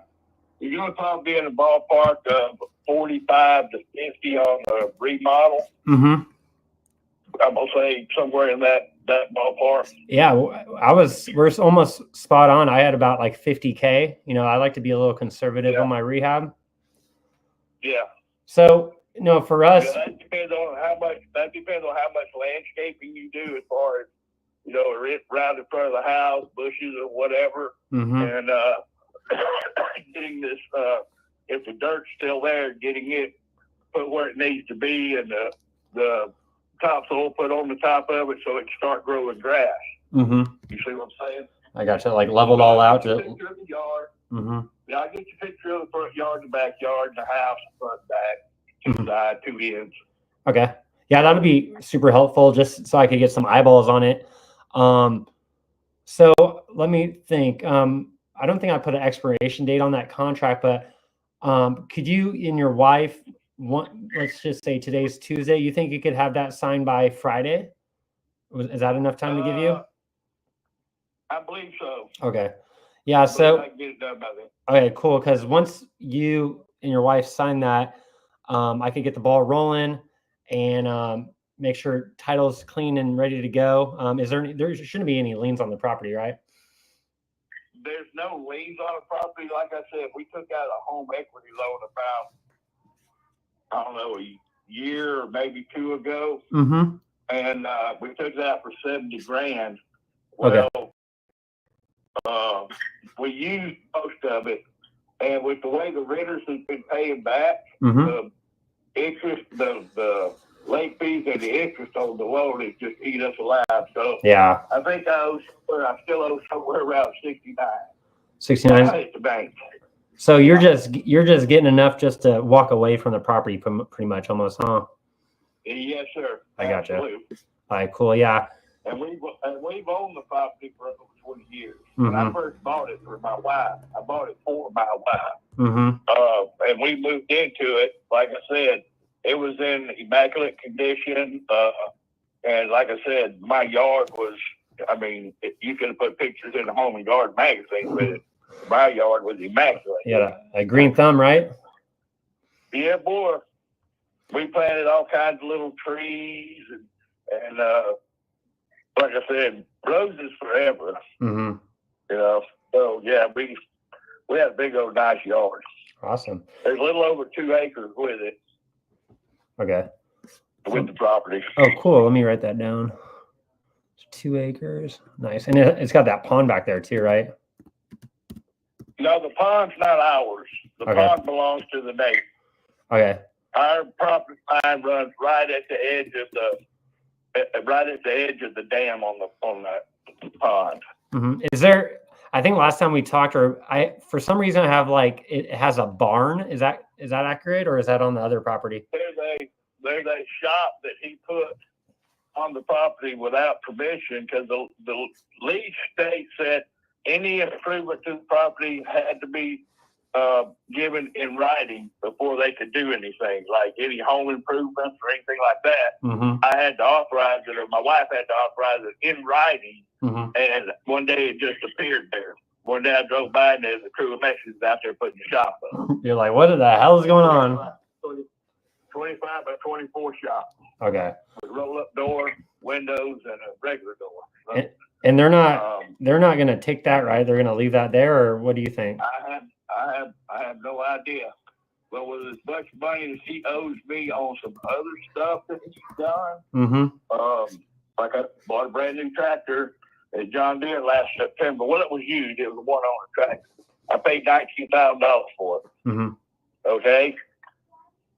In December, he come and borrowed it because he was trying to do some work over in Petal, which is part of it. But anyway, he had 70 acres he was trying to get sort of cleaned up for this realtor. And he told me, hey, the tractor ain't doing it fast enough. I need to rent bulldozer. Well, I was supposed to get, part of the money for helping him out. So he said, I'm going to pawn the tractor Mm-hmm. To pay for that rent? the bulldozer for a week so I can get the $8,000 draw. Mm-hmm. I said, okay, go ahead. Well, 2 weeks later, he called me and says, hey, I got the tractor back, but I really need to use it on another job. Mm-hmm. Road job. I need to spread some dirt on the roads for a lady. I said, okay. Well, he said when he went back to get the tractor from the big job, it blew a hydraulic line. Mm-hmm. So he went through the whole process of getting a line and all that crap. Mm-hmm. And then he told me he got it, and rain set in, but he finally got it, took it to the lady's place, and did the road, and he was putting the tractor up on the trailer when it flowed the same hydraulic line it flowed before. Oh my God. So I went through 2 months worth of bullshit with that. Oh my. Well, when I went on vacation in April, I think it was April, we went to Branson, Missouri. Mm-hmm. And it's beautiful out there. Got back, when I got back, I went to his house. And I said, get in my truck. We're going to find my tractor. Where's it at? He said, I pawned it and lost it. Oh my God. He sounds like a renter from hell, right? Yeah, well, he worked with us for about a year, driving the dump truck with us. And, me and him used to fish tournaments together. Matter of fact, I sold him a boat that he paid $200 on. I sold him for $12. He paid $2. He still owed me $1,000. Then a buddy of his wanted that boat, so we traded up to a skeeter bass boat. And we fished out of it for a month or so. And then his grandpa couldn't handle the big boat he had, so he wanted that smaller boat, so we swapped it, and then he sold it. Oh my God. It sounds like, once we get this property sold, you're probably just going to run away from this guy, right?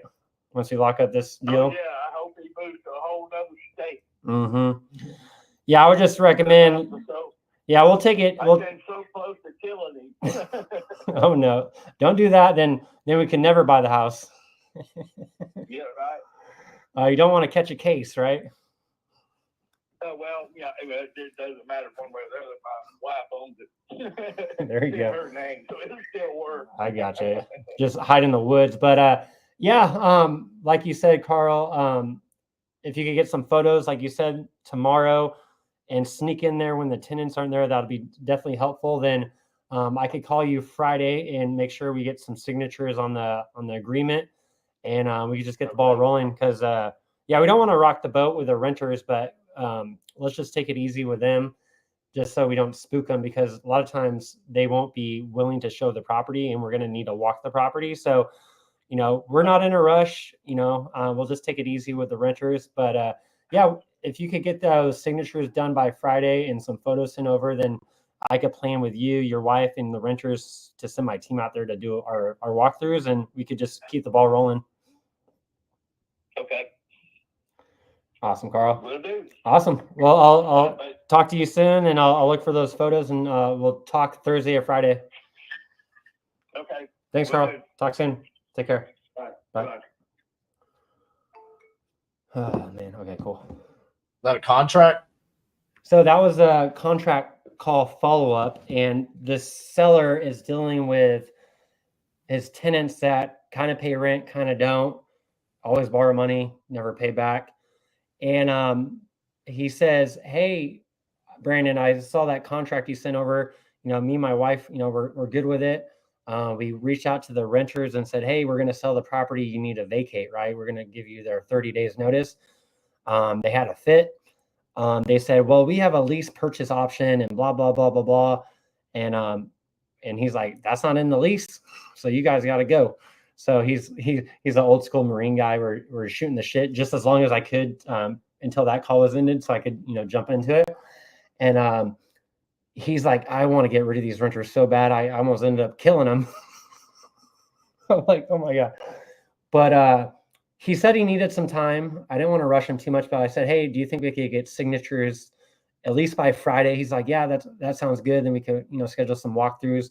I just said, hey, we'll just take it easy. We don't want to rock the boat to the renters because they could sabotage the whole deal. what do you recommend with hostile tenants and trying to navigate? You're not the buyer, you're a wholesaler, and all that stuff with tenants. Cash for keys is always good. Mm-hmm. I mean, that's the normal way to go to. Like, hey, we'll give you some cash to get out of here. Mm-hmm. I don't know how hostile they really are, but that can be tough to navigate at times. Yeah. So I'll send that contract. I was gonna buy some. I have a few Florida leads that came through, but with them dealing with the hurricane, all that, I just don't think that's very. It's kind of weird. If the lead came in, I would still call it. Okay, that makes sense. Just ask them like, hey, is everything good? I know I see the news. Mm-hmm. Okay, cool. I would still call it. Sweet. Let me call. That would probably work to your favor too if you just talk a little bit about their situation first. True. Facts. Definitely. Does Alex have one? He looks like it. Guys, I've dialed over 43 dials already since we started. Any connects? Just 2. Yeah, one of them again. hung up on me. Oh, no. Even to a point where I decided to go on FSBOs and just get some reps in, Right. I'm like, no one's answering. All right, let's do some FSBOs. Okay. Do you just, because a lot of people watching, they might not be able to afford leads, and RJ always recommends the FSBOs, right? So with FSBOs, do you look at time on market? Like, what do you look for, Caesar? Yeah, I look for time in the market. So anything over 90 days, anything over 60 days, I start calling. And then I just look at the pictures, right? I mean, if it's something that's modernized, probably not worth a phone call.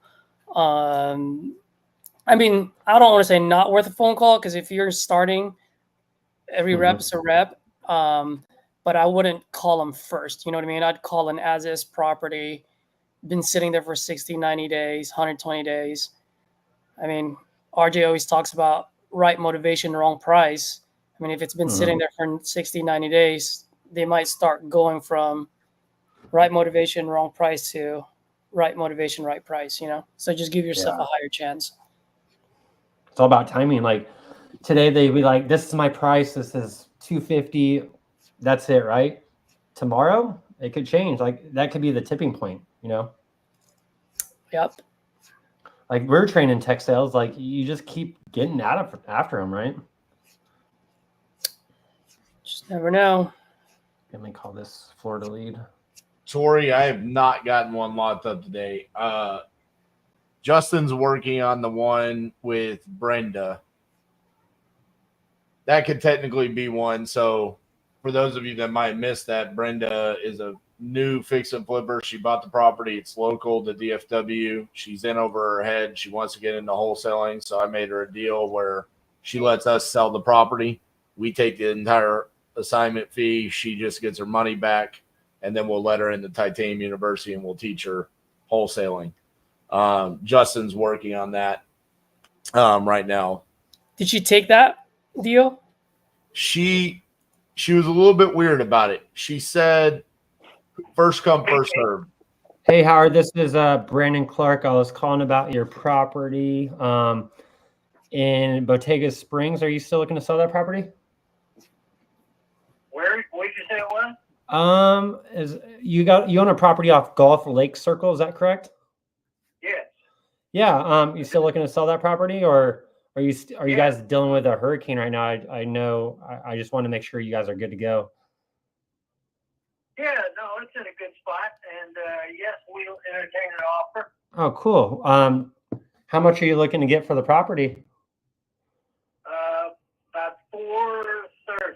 $430. Okay. Awesome. Tell me a little bit what you got going on. Well, we just put the new full air conditioning system in. In the last couple of years, we've got a new roof, new flooring, and in real good shape, ready to go. Oh, awesome. How come you guys are trying to sell the property? It looks like a nice property. Well, I just turned 80 years old and tired of having rental property. I gotcha. How many rentals you got? How many did you collect?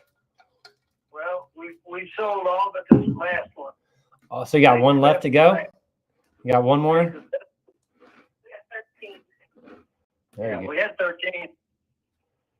Awesome. Yeah, I that's awesome. That's awesome. Okay, let me see here. So you guys are looking to get 430, and you said it's in pretty good shape and you got all this new stuff. If I bought this property, would I have to, put anything into the property, like fixing it up?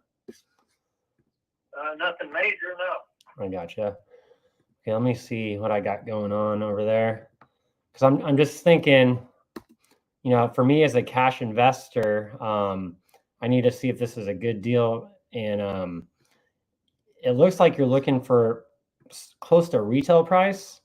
Let me just verify that real quick.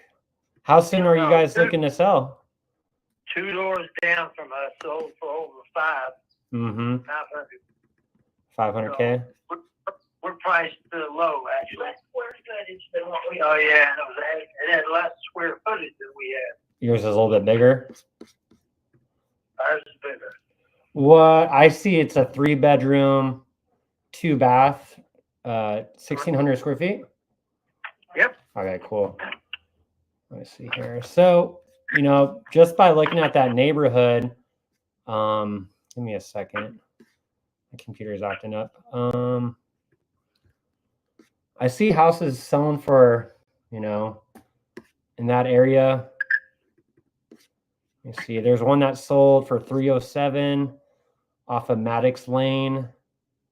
That's a little bit smaller than yours. Let's see. No, that's not in our neighborhood. We're sitting on a little lake with a fountain and Yeah, I see that. very nice area, and I don't know where that other property is. It's not in our neighborhood. How'd you guys come up with that price? That's what we need to get for us. I gotcha. We've put a lot of money into it over the years. Mm-hmm. We've had it as a rental with some fabulous tenants that just moved out yesterday. And I thought, well, it's time to sell. Okay. Let me see. Let me look at the comps real quick. Because I see a lot of action going on there. In your neighborhood, there's houses for sale right now. There's one on the market right now for 440. Let me see here. Internet's kind of acting up. Let me look at the solds.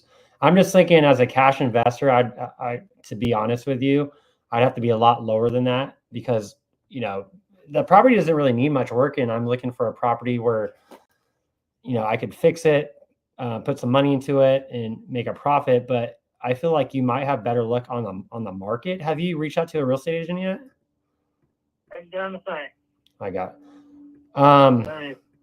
Let me just take a quick look real quick.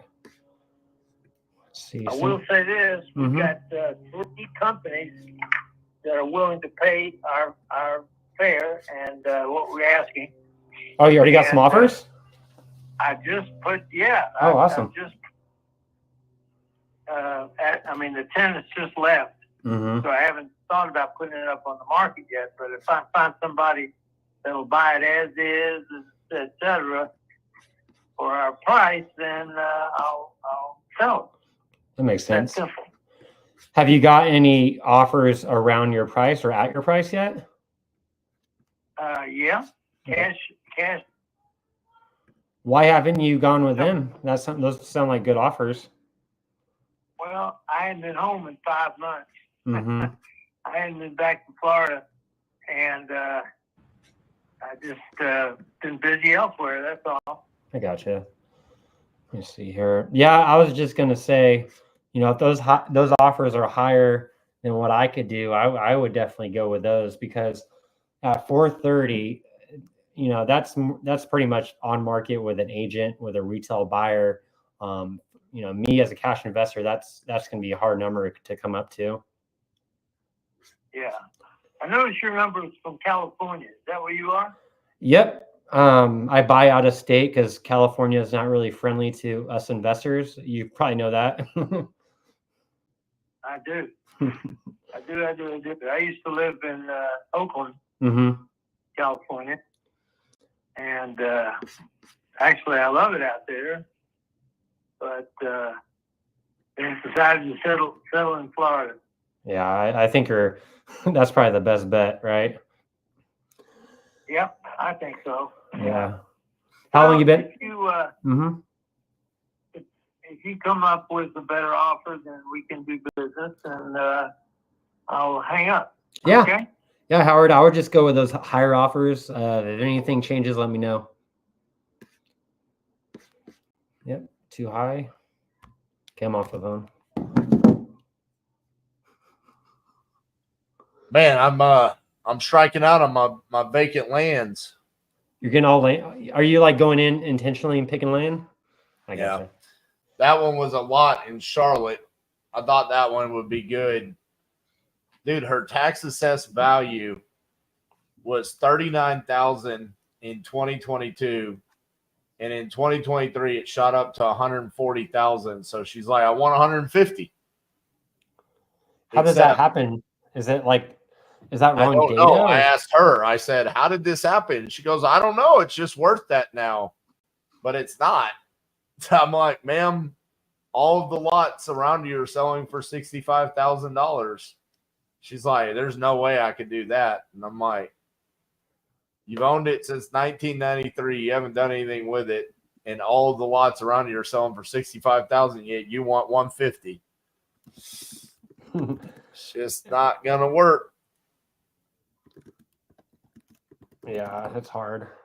So with land, I've comp land. I've had a few land try deals, but I never really closed on any deals. So is there like quick tips for land, like just from your experience that a silver I mean, bullet for I land? normally like using the tax assessed value because Mhm. normally it's a lot lower. So, like for example, if we had gotten a discount from that $30,000 number, then it could have been a deal. I know some people use the it needs to be like 20% of like the value. But realistically, what I'm trying to do is come in and just get these on seller finance and just keep it. But it depends. If it's in a neighborhood where it can be developed, then you actually have to look at like what the development costs would be and what the actual properties are being sold for. There's also if it's not in a development, then you can more look at it as just like getting an extreme discount from what the value of it is, just similar to like what we do on a wholesale transaction. It's a whole different animal because you're looking at a lot more. It's funny because they're harder sell calls because there's a lot less to talk about, but there's a lot more for you to analyze. So there's a lot of awkward silence that comes along with those calls. Because from their perspective, they're just like, why wouldn't you just say yes or no? Mm-hmm. And there's probably less emotion compared to like a seller that lives in the property and they think their house is worth $1 million.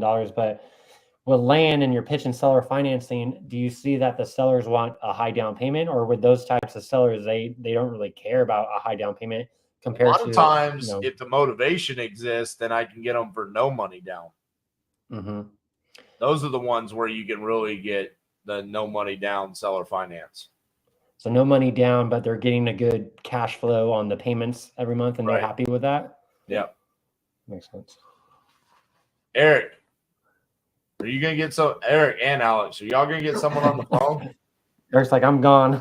I was just on a call with one, but No, I didn't mean, want to interrupt. I'm looking at it right now, but go ahead. I think I may have offered the wrong price. Were they asking? We're like 20 grand apart in Boca Raton. You want me to look at it? Yeah. Send it in the private chat. Is it? Oh yeah, I see it. Bro, if you were on a good call, Hey, why for didn't me, you I'm just unmute getting yourself? voicemails. Because I saw him on there. Just kick me off. Eric, what's going on with you? Dude, I've been getting all voicemails today. Crazy. I went back. That's cool though. I mean, it happens. I guess it's good to show everybody that some people get calls and some people get off days, which is normal. Yeah. Yeah, I think I messed this up. How much repairs are needed? Or like 35. Let's see. You got him at 410. Yeah, he came down to 410. So why do you Who's think that? why do you think you messed up? Because I think the ARV might be lower. Yeah, I think the ARV might be a little, maybe 30 grand lower. And I offered 390. Well, he was at 440, then came down to 420, then got him down to 410. Last call I just did. We're still live, bro. What is this, amateur hour in here? Justin coming in. Oh, hey. RJ, quick question. Like as far as probability or whatever, but based on without land, just single family homes, do you do more seller finance deals or sub two? Because I feel like the seller finance, yeah. Like out of the ratios, like if 100 are cash, how many are sub two? How many are seller finance? Maybe a sub two and maybe 5 seller finance. Mm-hmm. Because that has me thinking, like, if you're working really hard to make a sub two work or make a seller finance work, it's just the odds, the probability is against you, right? Yeah, and it's hilarious because, like, you know, Justin and Garrett are doing these the sales calls for Titanium University. Mm-hmm. And dude, they're just getting battered every day with, are you guys going to teach us sub two? Are you going to teach us seller finance? Are you going to teach us novations? And we're just like, yeah, we'll talk to you about it. I'm also going to teach you, like, you shouldn't be that worried about it. Like, even if you just said no to all of those, like, you're only saying no to such a small percent. Yeah. Like, I get it. We could do it on all of them. Like, we can always pitch it. Mm-hmm. But it's like, does it make sense? Should we be trying to do that? How many deals are we passing up because we have to have a 30-minute conversation explaining sub two, Yep. you know, to then be told, no, I don't want to do that, you know? Alex, on your deal here, bro, I really like there's an active comp. 610. That's active for 610. That's what I thought. That's kind of where I was like, okay, 575 ARV might be correct. I mean, it's been on the market for 60 days. Yeah. But that seems pretty common. That one's the only issue with that one actually is it has a pool. I mean, I see where you're coming from. I mean, the prices are all over the place. I mean, inside of a quarter mile, I mean, you go down as low as like 480. Yeah, and then I saw. Go ahead. Sorry. You've got sold comp. Hello. Hello. Hey, good afternoon. It's Caesar. How are you? I'm good. I was just texting back and forth with you about your property on Mockingbird.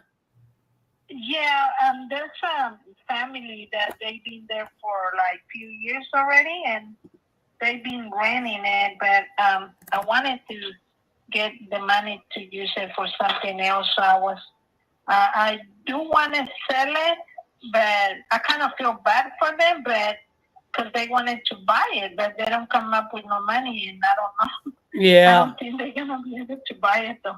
I got you. Okay. Well, how much are you looking to get for it? Well, I put it for 100. For 100,000. Okay.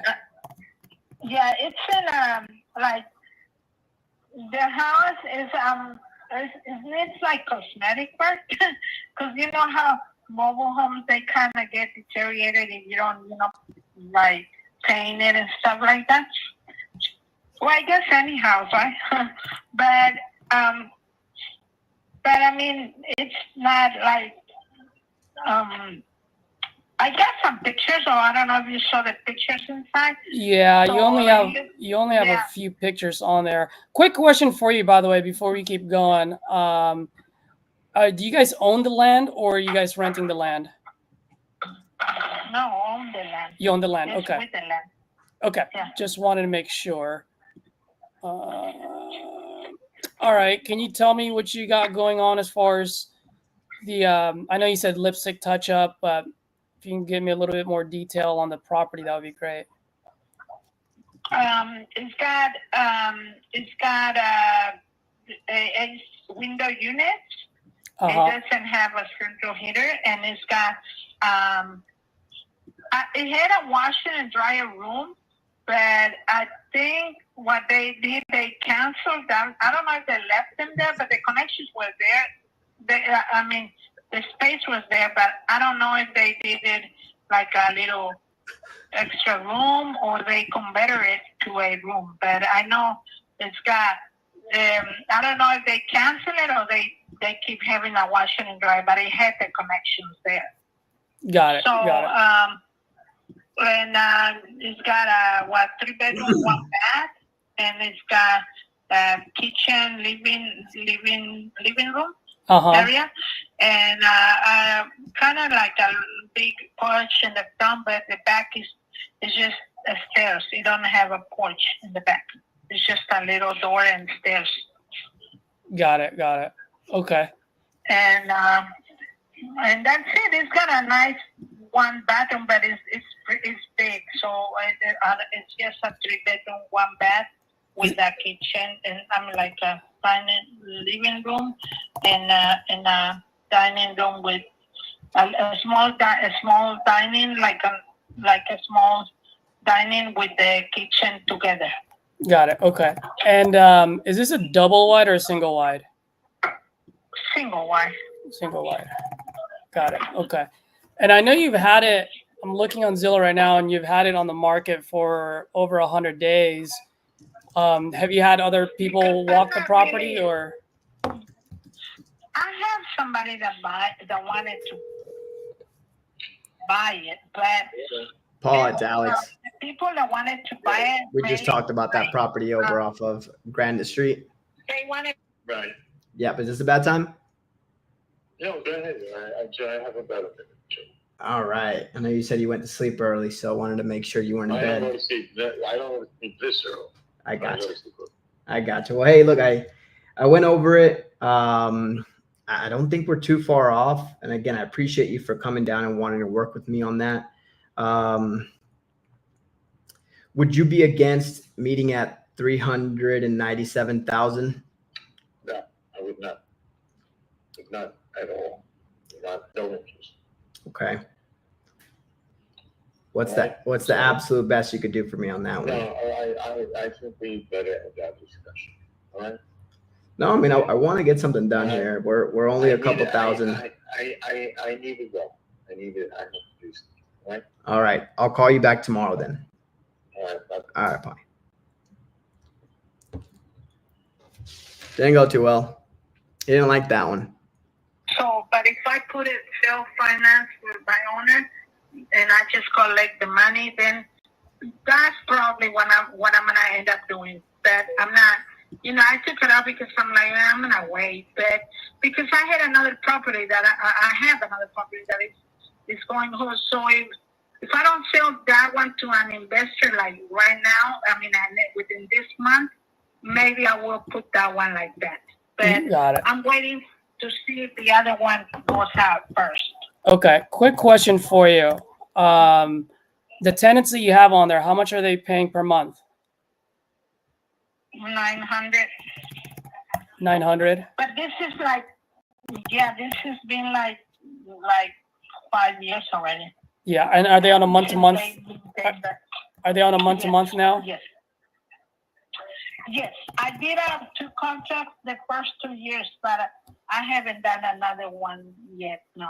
Got it. Okay. And let me ask you, what would you rather have? Would you rather have a cash offer or would you rather have a seller finance offer? I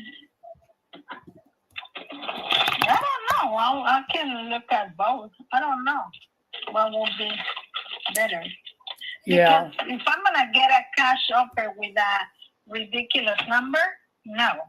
I'm not going to go for it. But, I know. I don't know. I will have to see what the numbers are, and then I can make a decision or which one is better. Yeah. Well, what would be a ridiculous number for you then? Well, I don't know. I don't want to say a number because then I'm gonna, I don't want to hate myself. But, I don't know. I mean, I put a number there, and if I don't get that number close to that, then I'd rather not sell it. Yeah. No, I understand. Well, let me ask you something. I mean, if we can close on this by the end of the month, so within the next 14 days or so, we'll buy the property as is, and we'll pay all the closing costs, no realtor fees. What's the best that you can do?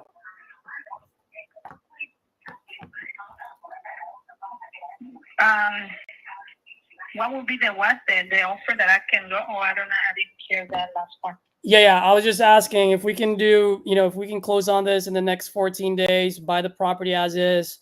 We pay all the closing costs, no realtor fees to you, so you don't have to write a check to sell your house. What's the best that you can do?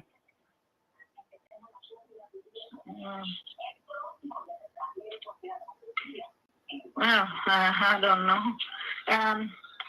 I don't know. Let me think. I don't know.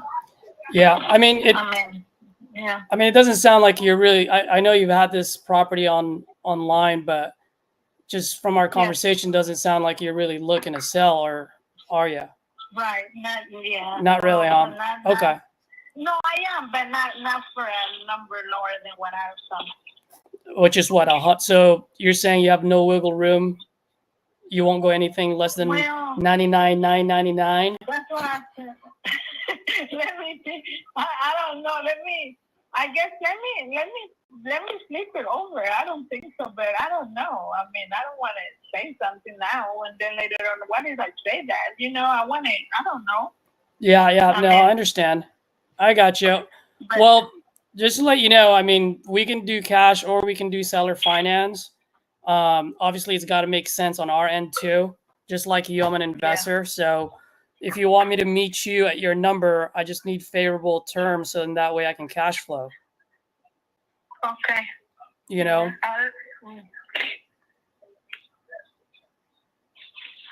I guess I'll think that over and I'll reach back out to you if that's okay. Yeah, actually, let me ask you a question, and then maybe we can figure out whether you even need to call me back or not. Just two questions for you. The $900 a month that your tenants are paying for, is that market rate or is that below market rate? No, I don't know why you're trying to ask me. No, I'm just asking because if I can get a little bit more, right? If you're charging them less than what market rate is, then I've got to. That's what I'm asking. Yeah. That's low market rate. That's what it's called. Yeah. It's below, right? Okay. Yeah. So I'm looking online and just some of the softwares that I use. I can probably get rent there for $1,000. So I'll make this easy for you. If we can do a seller finance and give you about, let's say, $400 a month, is that something that would work for you?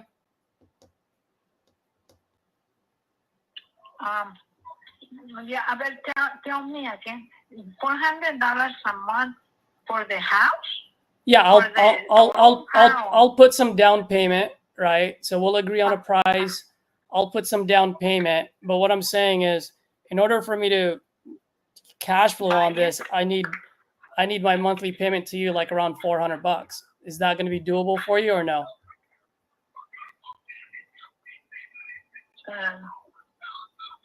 Yeah, but $400 for how much? Like how much the house? I mean, I can come up to your number. I can do. I mean, there are some things that I need to take care of there, right? Because you said it is an as-is property.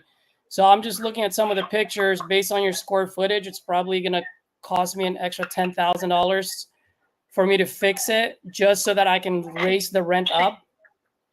You're right. Yeah. Correct. Right. Yes. Okay. Yes. So from 100,000. I'm sorry. I think if you fix it, you can probably make 1,200 easily.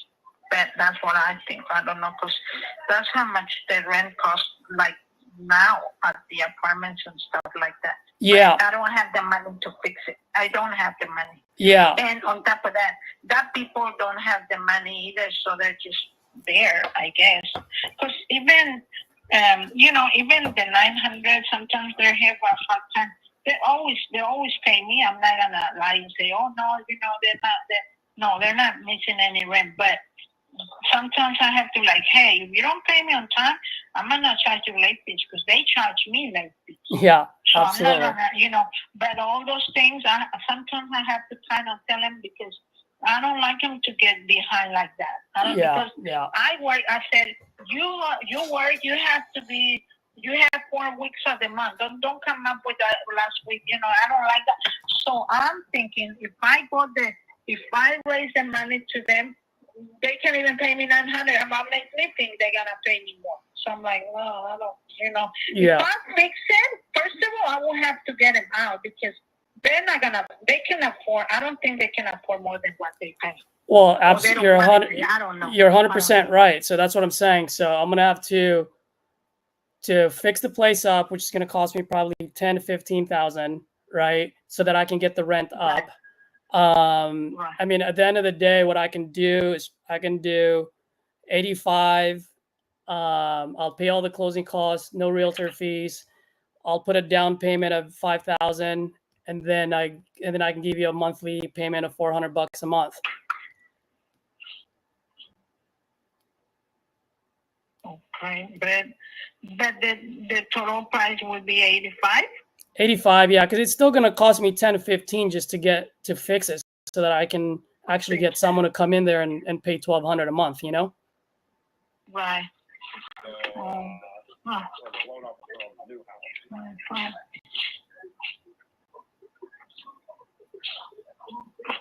Okay. Let me. Can I think it over? Yeah. Absolutely. I mean, it's your house, your decision. You can always do that. What was that? Is that the best you can do? 85? Yeah, like I said, because it's got to cost me money to fix it, right? I can't just buy it and all of a sudden charge them $1,200, So, Well, yeah, I know. so I think that's a pretty fair offer. And I mean, at the end of the day, the only thing for you to think about is, do you want to collect $900 a month and think about tenants and toilets, or just sit back and collect $400 a month? And you don't have to worry about me coming up with $400 each month. Yeah. Let me think about it. Okay. All right. Well, let me ask you this, because I am buying other properties in the area, and I mean, I've got my cash flow here, so I'm either going to deploy it to your house or someone else's. How much time do you think you need to think about it? Tonight, tomorrow, I'll let you know. Okay. Or, no problem. Okay. And by the way, ma'am, I never caught your name. What's your name? Nelly. Nelly. Nelly. Nelly. Mm-hmm. Like Nelly Furtado. I like that name. All right. Okay. All right, Nelly. You have a good night. We'll talk tomorrow, okay? Mm-hmm. Okay. Okay, bye. I thought for sure you were going to say, oh, it's Nelly, like Nelly. Like what? getting hot in her. Oh, yeah. Well, I was going to go that route, but she was a woman, so I figured I'd go for Nelly. Yeah. I was hoping you were almost done with that call, because I had a call that picked up, and she picked up the phone. She said, I ain't got no damn house to sell. People keep calling me. So I was like, sorry, someone on call. The windows are most definitely going to be changed out. I mean, the very front porch needs a little bit of work to the roof of it. Besides that, I mean, I've pretty well maintained everything else. I put a new furnace in it a couple years ago. I put, a newer breaker box in it. I've changed a lot of the outlets. I've changed a lot of the light fixtures. It's got all brand new doors in the interior. I've painted. I've changed out the bathroom vanities. I've changed out the toilets in it. I've changed the kitchen countertop. It might need to be maybe changed out or rerouted somewhere else because my wife wanted an island, and I didn't really take the measurements that I should have when I put it in. So there's kind of like trouble going down into the basement if you're trying to take like washer and dryer down there. And there's also trouble trying to get stuff out the back door because the island's in the way. So it might need to be rerouted or maybe even replaced and, just removed somewhere else. You know what I'm saying? Gotcha. So you're trying to get 94 for it, correct? Well, I mean, you got an offer for 90 already. I've got a nice, and that's what I told him, man. I mean, I want 90 for it. With that being said, I'm sure I'll get it. I've just watched a couple houses on the same street go, a little bit cheaper now, but they had more problems than mine did. So I'm sure I'll get 90 out of it. If maybe not just a little bit more. It is a 4-bedroom. It's got 1.5 baths. It's got a full attic. It's got a full basement. It's got a pretty big privacy fenced backyard. It's 1,458 square feet. I don't owe nothing on it besides a little bit of taxes for this year. There's no mortgages, no loans, no nothing took out of it. Gotcha. If I were to come in and do all the things that you told me that it needs with work, how much do you think I will need to do all that stuff? How much money would you think I will need? I'm thinking probably around 10, maybe 12,000.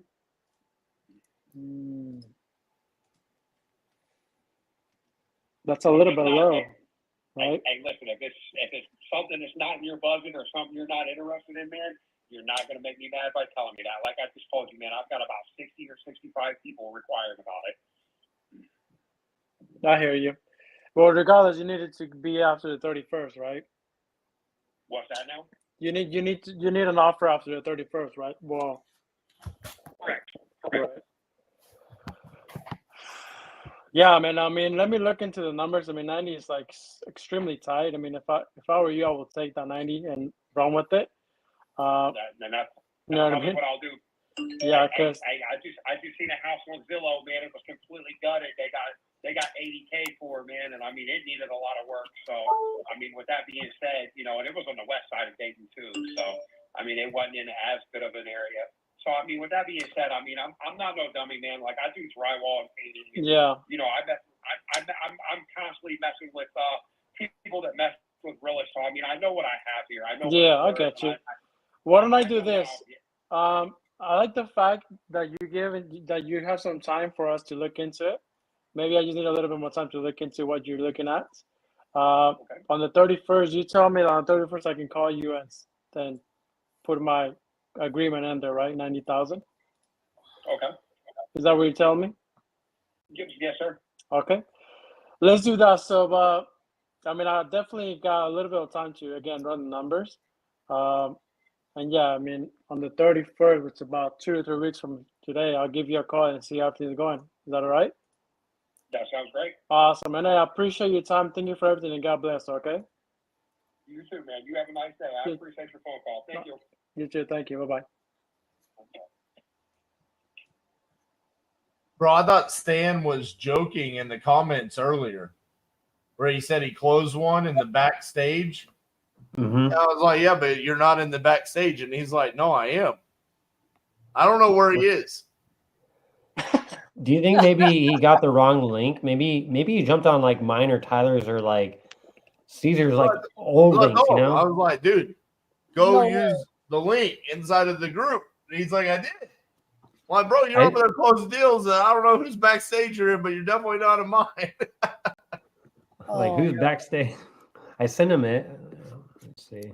Dude, I was talking to that lady earlier, and I had no idea I was on mute. And I was like, yeah, I finally got a hold of someone. It was a FSBO. Oh. No. So you just called her again? And then we paused you for Alex. Oh, okay. Okay, cool. He was making an offer. And then there's Stan. And then hey, look at this. Stan and Caesar are in the exact same house. Are they right next to each other? Yeah, he's on the other corner, He's on the other Get corner. in your corner. Yeah. No. So we heard the beginning. We muted you for like a minute because Got it, Alex okay. was making an offer on a Awesome. follow-up, and the guy didn't like it. So it was a very quick. Alex muted himself, and then you got Okay. unmuted. I thought I was on mute. I was like, no. This is what you call a Caesar salad. Oh, that's funny. Oh my gosh. So Stan, you closed one a minute ago? Yep, I just closed it. I'm doing the doc hub right now. Let's see the receipts. Man, Nice. we needed you on the live. Well, I couldn't get in there until Brandon sent that to me. You gotta kick the door down, Stan. Yeah, you should have been like messaging us like, I'm closing one right now. Let me in. So RJ, I don't know if I should ask this on this live, but I mean, when someone says I need to think about it, how do you guys usually overcome that? I'm okay with that on the creative finance, especially. I almost always assume on creative finance offers they need time to think about it. Yeah. In fact, I want them to take that time to think about it. I don't want them to be like, yeah, I'll get married to you for like, what was the term length of that? I didn't even say anything. I just told her I just needed $400 a month. Yeah. You know what I do sometimes? Like I don't like to close. Oh, sorry. Go ahead, RJ. Yeah, I don't like closing those on one dial, Caesar. Just to be honest with you. I like to like drop. Like before I used to like push it very hard, like the sub 2, but like you probably heard on the other call, like, hey, like it's more like a Hail Mary if the real estate agent doesn't work, if the cash doesn't work, if pitching out to my investors at a little bit higher price doesn't work, then we could do this thing called sub 2. But usually once I hang up the phone, I'll send them a video that's usually copy paste info about sub 2, and it's a Pace Morby video, and it just trashes your real estate agents. And I've been using that one for like 7 months, and they say, hey, let's do that. So that's kind of what I do. I don't like to like stay on the phone with a sub 2 because like RJ says, you want them to think about it and collect knowledge on it on their own, right? Yeah, I mean, you definitely don't want that seller remorse, right? It's hard for them, especially the way that we navigate our calls on cash, for them to have a significant amount of seller remorse because more often than not, we're getting them the number that they eventually save, right? Yep. Even we walk them down. In this scenario, though, I mean, like you heard me talk about seller finance on the vacant land. Yeah, yep. I mean, it was more of like we're opening the talks, the discussion of it. We have no idea if this is what either one of us even wants, So Yeah. we'll talk about that later on. I didn't think you did anything wrong. If anything, I thought you were kind of a little bit pushy there at the end. Towards the end, yeah. That's what I was But going that wasn't bad, Okay. But I'm about to bounce, RJ. Thanks for having us. Thanks, boys, for seeing you again. Appreciate that. Yeah, man. See you guys. Go have a good night. Thanks. How much longer do y'all want to go? I know Stan just got here. Yeah. Comes in at the 3-hour mark, and he's like, "Yeah, I've been here for the last hour and a half, waiting to come in." Bro, Wait, you so- should have definitely said something way earlier." So whose I did. link You were said you on? you thought I was joking. I did. So Caesar, how long? You and I've been going since the beginning. How much longer you want to go? I can go anytime. I'm just gonna send a couple of text messages from the people that I left messages with, and then if I can get one of these guys to respond back to me, I'll get on another call. But if not, probably I've dialed over 50 dials now since we started. Yeah, I'm up there as well because during breaks I hit all of my property leads from yesterday, so I went through all of that list. I got a couple of connects there, and then I've called quite a few. Well, so far I've bought 1, 2, 3, 4, 5, 6, 7, 8, 9 speed to lead leads. I've gotten a hold of most of them, but I haven't technically gotten anything yet until Justin tells me that we got that one with Brenda. Alex, what about you? How much longer you got in you?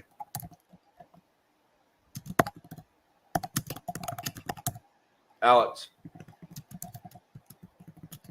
Alex cannot hear me. Eric, how about you? I mean, I can still go a couple more hours, but I mean, I can do it on my own. No big deal. All right, we're definitely not going a couple more hours. I can promise you that. All right, I'm not turning this into 50-50-50 3.0. Okay. RJ's been going for 3 hours and 15 minutes. All right, Stan, do you have any leads to call? Yeah, I got 4 more. Cool. All right, we'll go a little bit longer then.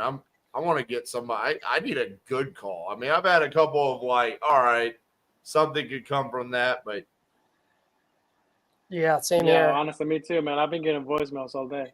50,000 already.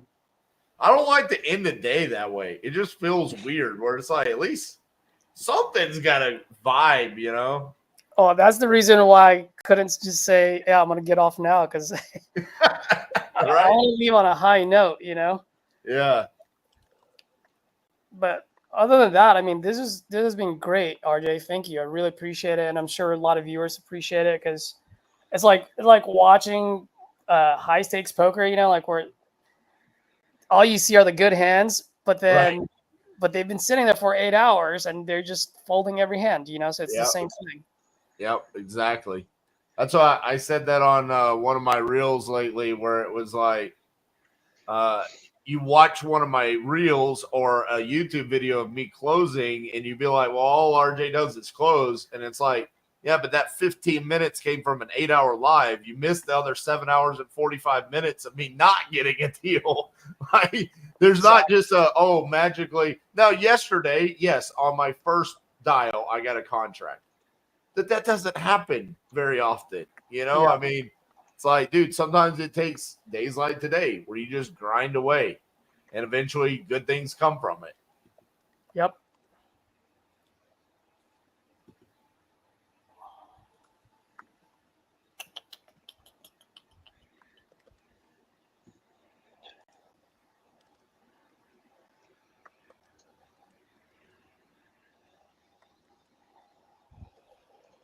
RJ, is there anything I could have done better on the Alaska? Were you guys able to hear it? No, I thought you sounded good, man. I thought the call ended positively. I mean, I didn't hear some of the details early on the call. Sounded like you're going to call him back on the 31st. What was the reason why you're calling him back on the 31st? He said because right now he's closing on his new house on the 31st, so he wants to be out before doing anything like negotiating or any type of deal. So that's why he's waiting on the 31st. So sorry, we can do that. I mean, that's a very weird request. I wouldn't think many people would have that request, but he did. So, yeah. I mean, that's a straight mandatory follow up. He doesn't want to negotiate. Doesn't want to talk. Yeah. Call you on the 31st. Yeah, that's why I kind of left it off. Like, all right, although 90 cents kind of off, I don't want to go into the write-off. Well, let me do a drop right now, you know, because there's no point. It's kind of pointless right now. Yeah. Did you ask him at least like what's a price that you're thinking about? No. Because it's very off. I'm actually gonna submit it for a con review because if my numbers are right, I need it to be around 55, 60 max. But did he give you a price? Yeah, he said that somebody offered him 90. Oh, okay. So yeah, I mean, realistically, there might not even be a reason to follow up. Yeah, so I'm gonna submit it and see if I'm right or if I can get on 90. Yeah. So what's your guys' experience with leads that come from their Facebook source? I love them. Because my experience has been 99% full retail. Well, the Facebook aspect of it should not be. I would be more looking at what is the motivation on it in comparison to just being from Facebook. Does that make sense? Yeah. No, I have the filters, you know, for the motivations. I set that all up with Yuri, but like this one I just closed was an SEO. Well, that's But always that's the number one lead source of all time. yeah, but every single call I've made this week that have come from Facebook, they've all wanted what Zillow said or higher. Yeah. Well, remember, if they say they want what Zillow said, Zillow has not walked the property. No. I go through all of that. I'm just saying that's just what my experience has been. So I don't think that's Yes. a Facebook thing. I think that's Okay. just a really crappy luck on that. yeah.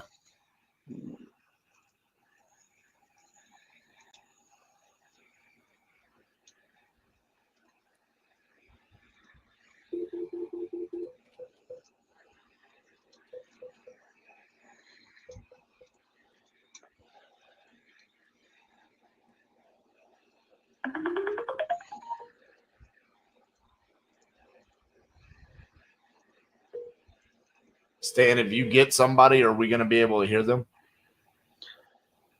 You know, I was actually just thinking about that. I'll have to probably switch to the laptop instead of my headset.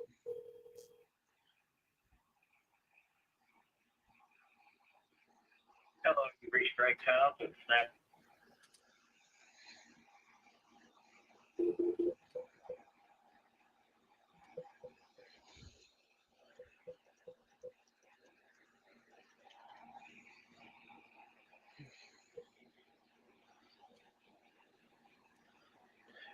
Okay, just looking through that real quick before I send it out.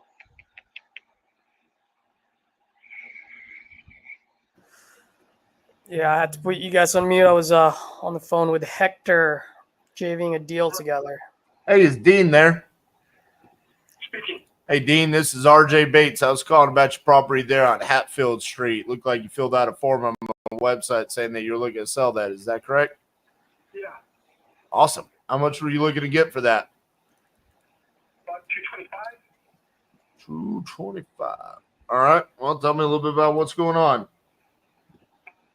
My father gave me the house a couple months back. My brother and sister lived in there. Never paid rent or anything. My one brother was in prison for like 25 years.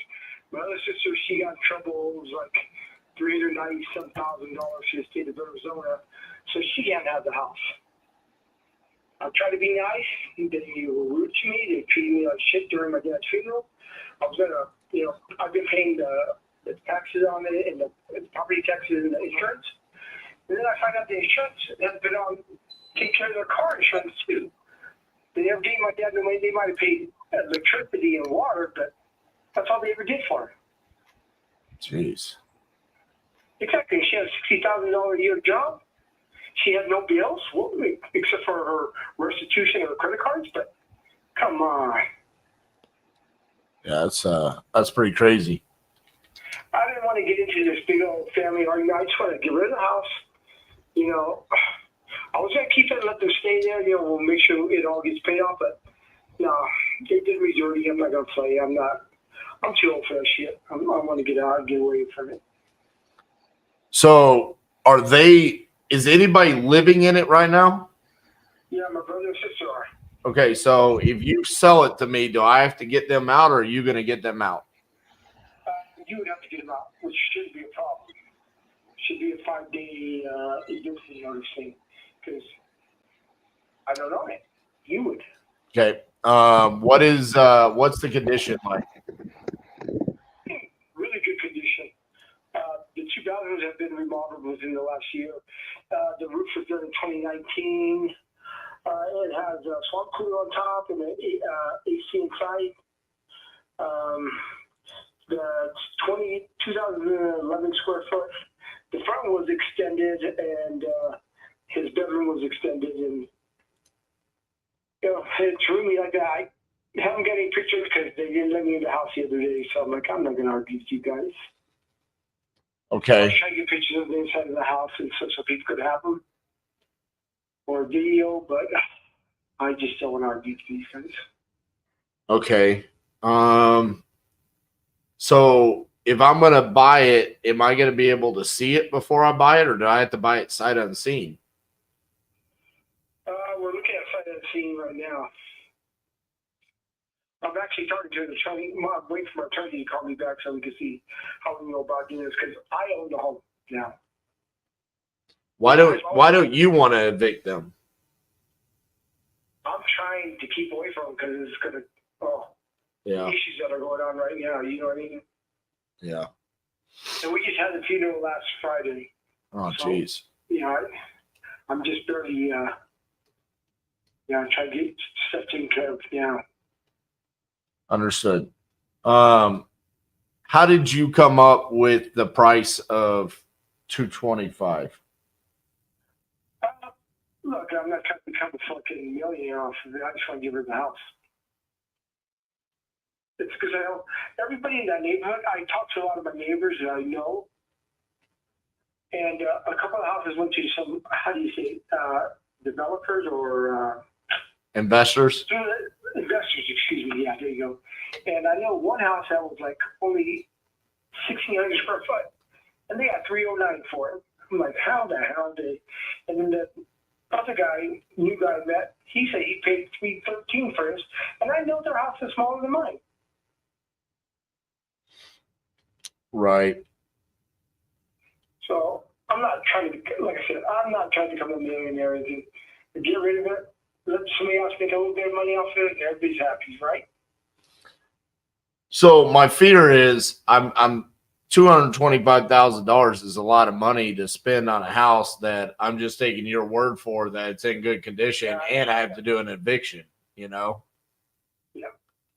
I'm trying to get photos right now. I'm waiting for my attorney to call me. He's been in court since yesterday and today. And we're trying to catch up to each other so we can see what we have to do or how we're going to do it.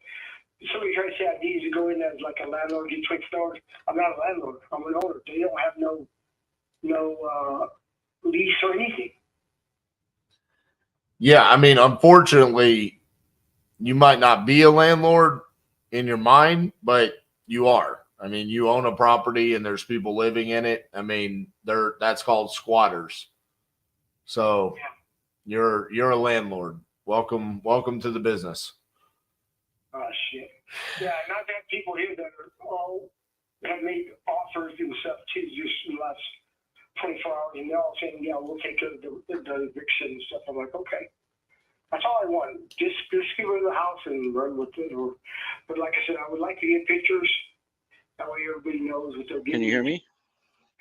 Because the house is, I would say 80% tile, 20% carpet. Right. You know, it's got an extended porch in the back. But I think so you said you've gotten offers. I'm assuming no one's giving you $225, right? Yeah, they have actually. I'm trying to see. Well, why didn't you accept it? Because of the photos. So they offered you $225, but they want photos? No, without the photos, but I want the photos now. My attorney said they want to get photos, get the photos. Might change up some things. You know, I'm not, like I said, I'm not trying to become rich, but you know, I'm just, you know, I want to get those photos. For some reason, it's just irking me that they're not letting me in to get the photos, but I'm gonna get it. Yeah. I mean, I'm looking at pictures from April 22 on the street view. Mm-hmm. I mean, just from the street view, I mean, if you compare the exterior, just the way it looks in comparison to some of the properties that sold in 300, I mean, it's going to need a little bit of work. Okay. I mean, that's just, yeah, I mean, it's going to need, it's not like turnkey. I mean, I'll just be honest with you. For me, there's a lot of reasons for me to pass on this one. I don't like the number and I don't like the eviction and that stuff. So I think I might have to pass on this one. All right, thank you. Thank you. Bye-bye. Man, I've gotten some weird ones today. It sounded good at first until the tenant was there. Well, it's not a tenant, bro. It's his brother and sister. His brother, yeah. Are you buying a lot of the leads from iSpeed Elite that are cold call leads? Yeah, I'll buy those. Okay. Yeah, that was a cold call lead. I didn't know it was. I didn't know it said that down below. But I would have possibly passed on it if I saw that. But I guess you will. Yeah, I don't have a problem with it. The motivation's right. Yeah. I mean, the motivation was right. I mean, Yeah. just the scenario was not right. I mean, Yeah. If it's 225 and it's good condition and it's vacant, then now this is a different story. But bro, from a wholesale perspective, how in the world am I going to dispose this thing? I get no pictures, I get no access, and I'm telling you from the Google Street View, it did not look like it does not need any work. I mean, it very clearly showed signs of distress from the exterior. And I'm like, and your brother and sister are in there and they're angry at you because you own the property. This sounds like when concrete gets flushed down the toilet. You know what I'm saying? Like, no, bro. And he had no problems answering my question when I was like, who's going to evict him? He's like, you are. Yeah. All right, guys. I got to get going. I got a 4 o'clock call with my guys. Thank you, RJ. I really appreciate it, Good man. stuff, man. Yeah. See you tomorrow. All right. Peace. See you, bro. Bye, guys. All right. God dang it. We got to get one.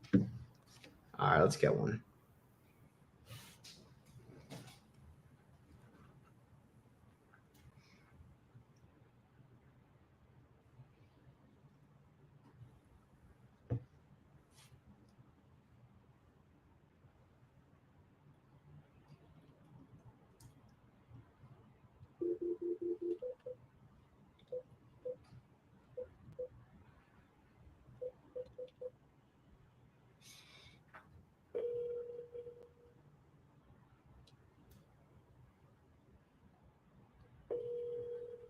It's a cold call lead just for you.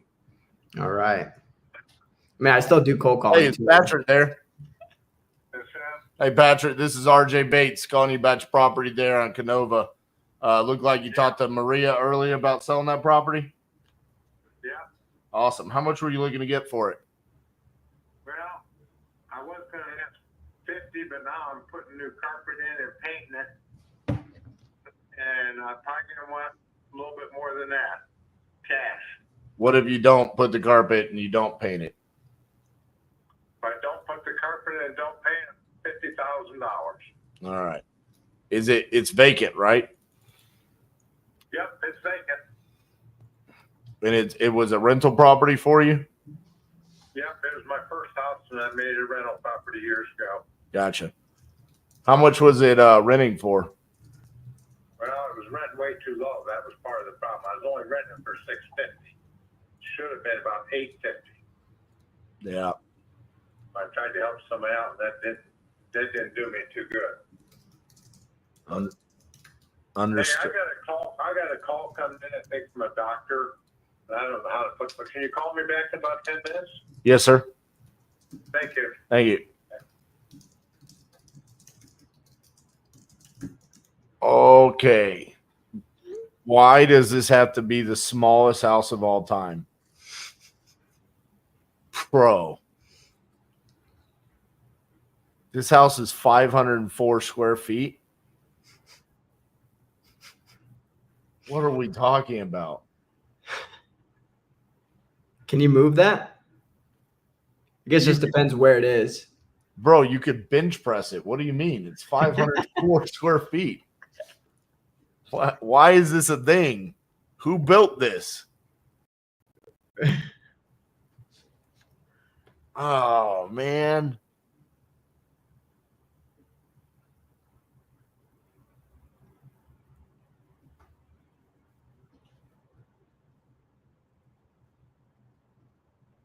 Yeah, bro. If it was New York City, it would work, but we're not in New York City. We're in Akron, Ohio. Akron, Ohio, 504 square feet. Not working.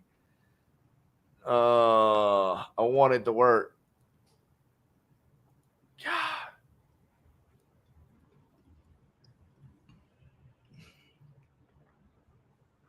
Back to the drawing board.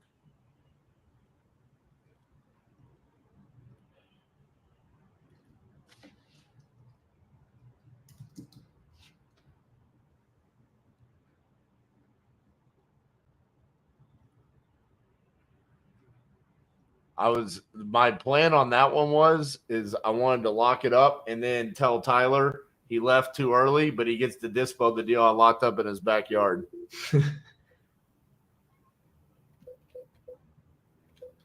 Because that's what he was doing. He was buying leads in Ohio from Speed of Lead. So it was like, that was the perfect one. Yeah. This guy that you just called? Yeah. Well, Tyler Osborne. Yeah. That's what he was doing. That was in Akron.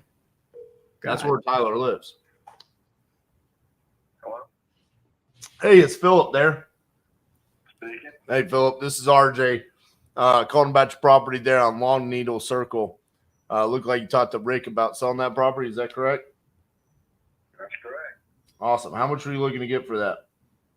I gave him all that information. I apologize about that. I got a lot of information, but I did not get that. 179. 179. All right. And so this is needs a pretty significant rehab, correct? Needs what now? It needs a lot of work to it. I don't know that it needs a lot of work. Now, which one are we talking about, 403 or 409? We're talking about 409, but we could talk about both if you're selling both. I'll sell them both. Same price. They're identical. I mean, there's actually I'm trying to remember. 409 is still under lease. There's a long-term tenant there. 403 is vacant. Just became vacant last week. Okay. And it's going to have. See, I'm trying to remember which. Yeah, that's the one that got water in it. But they came in and dried it out. And you're going to have to I already have a guy going there put in the French drain today. Okay. And he's going in there. I already got somebody lined up doing some repair work. There's some rotten wood, and he's repairing all that. And we're probably going to just have the carpet cleaned and see if it comes out okay. If I'm not mistaken, that's fairly new carpet. All right. But it's not granite. The stuff's nice. It's vinyl and carpet. Gotcha. How much are the tenants paying on 409? Without going and looking it up, I have an agent that manages it Right. for me, and how much is that? $11.50 or something like that. She's been a long-term tenant. I hadn't gone up on her. Gotcha. I don't like 179 and 1150. I wouldn't be able to cash flow very well on that. Okay. But the other one being vacant, but I need to do a little bit of work. What do you think I could sell that for if I came in and I did that work on the one that's vacant? Where are you located? Fort Worth, Texas. Okay. Do you know anything about this area? I know what I'm looking at right now. Other than that, Do you know anything about this area? This is where the cyber center and all is booming, bringing people in and everything. This county is a high-end county. There's not another two-bedroom, two-bath condo for sale in this area for less than $200,000, probably $210 or better. okay. So I buy it for 179. I put a little bit of work in it, and it's worth 200, 210. Well, if you update, every bit of it, probably more. And if you went in and put granite, and you don't even have to put hardwood, you can put that new vinyl looking that looks like hardwood. But right. The new 2 bedrooms in this county is going for $215. Okay. You want to know where I want to sell it? No, I think if you get 179, it needs a little bit of work. That makes sense to me as to why you'd want to sell it. If I were in your shoes, I'd want to sell it too. And these are the last. And I got a rental. I'll see. A vacant lot. I'll see it's one from. How much you want for that? Oh, shoot. I have so many numbers in my head. You just want to give it to me? That was one. I thought I would do that. Yeah. Yeah. I think I had dropped it to 119. I don't remember. I don't have it on the market, but I get people calling me all the time. Gotcha. It's 1.1 acre waterfront lot, Columbia County. Okay. Well, yeah, I'll be honest with you. 179, we're 210. I mean, that doesn't leave me much room in there to do much. You know, there ain't much wiggle in there. Well, So, listen, that's fine. I'm okay. all right, Philip. I appreciate you. All right, bye-bye. Boy, these people, they got screaming motivations on there today. But when I get them on the phone, it is like, nope. That's so far 1, 2, 3, 4, 5, 6, 7, 8, 9, 10, 11, 12. Out of the 12 I have talked to, 10 of them were like that. 2 of them were fairly decent. But I've had that call on repeat today, where it was just like, do you not understand? I'm going to sell you this for 180 and you're going to do a full gut rehab and it's worth 200. Like, he says, you want to know why I want to sell it? I absolutely know why you want to sell it, sir.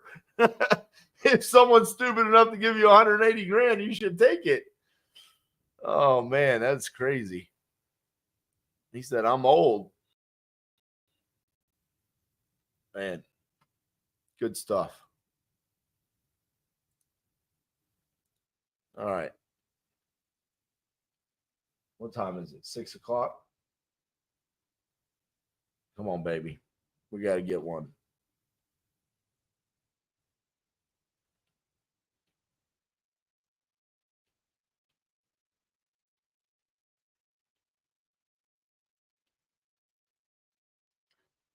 That is not refundable.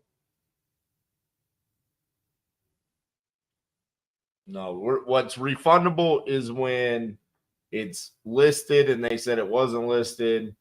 It's not the right information.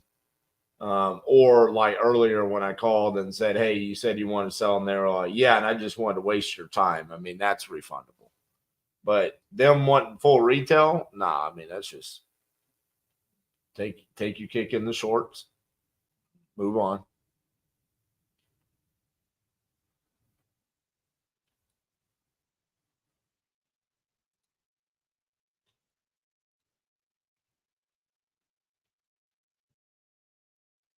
I do the fixed price mode.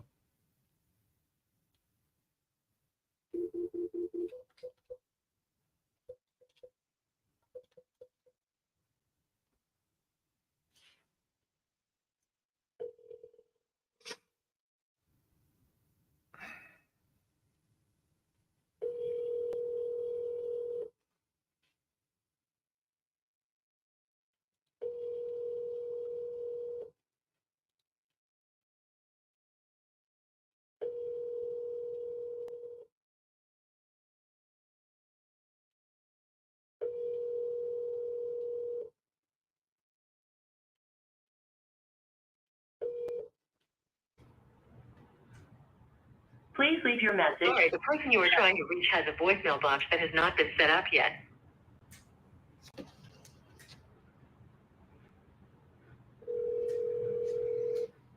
I'm sorry, the person you are...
has been forwarded to an automated voice message.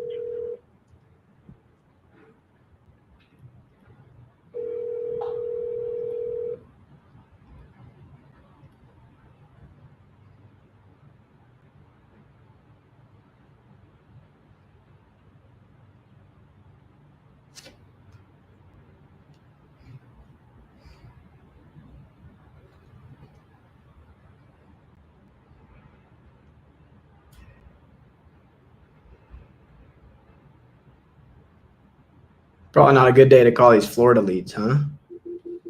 Call them. No one's answering. I know. It's that time of day too. Yeah. It's like the worst time to dial. What time do you guys start dialing? 9 a.m.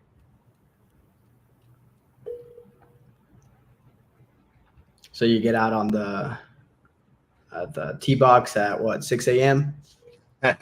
Normally we hit the tee box in the afternoon. Okay. So we come in and get our shit done and then we can go. Yeah. I know I kind of mad. I didn't think about playing golf this week with the live schedule because I have quadruple booked myself all week. I was like, okay, tomorrow I'm going live in the morning so I can go golfing right after the live. And then I realized book club is at 4 p.m. There's a solid chance that I'm going to be doing book club on the golf course. All right. Yeah, I played some golf this morning. I took a couple of lessons and then I went out and hit 9 holes. There you go. Yep. But I'm early. I'm up early. I like to start like at 6:30. Yeah. 7. So my son, 3 days a week, he has hockey academy at 6 a.m. Okay. So I've got to take him to that and then just kind of sit there. And so there's a part and there's like trails. And so I normally go walking around while I wait on him because it's about an hour and a half. So that's 3 days a week. That's pretty much what I'm doing there. Got it. Man, oh man. Eric, you got anything, Eric? Looks like he got something. No, he's leaving a voicemail. All right, let me see who I can call here.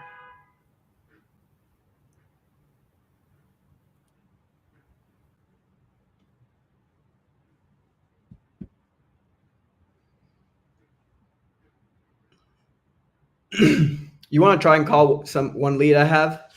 Sure. Why is it bad? No, so he wanted 150, then he came down to 140. And then he brought up that he needs $6,000 to put down towards his deposit for a new place. Right? So then I said, "Hey, what if I get you the $6,000 up front and I offer you 130?" And ARV's like 275. It's in really good condition. But then he just kind of started, I guess maybe I didn't explain myself right, but I would need a title search first. And he's wanting me to send it now. And he is the owner. He sent me like the probate because his wife passed away. So he sent me the probate documents. He sent me photos of the inside of the house. But I feel like he would have taken that 140 without the $6,000 down. And the 140 would have worked. Send it to me. All right.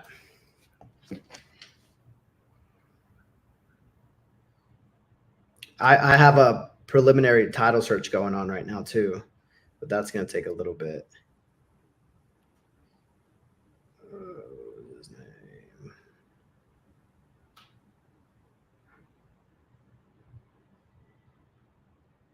Oh, I'm going to find out if Justin got that deal.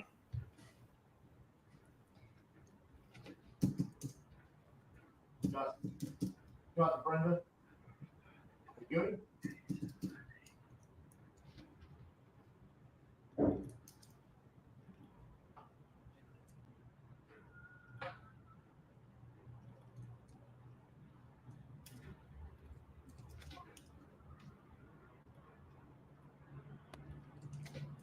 She said she's sorry.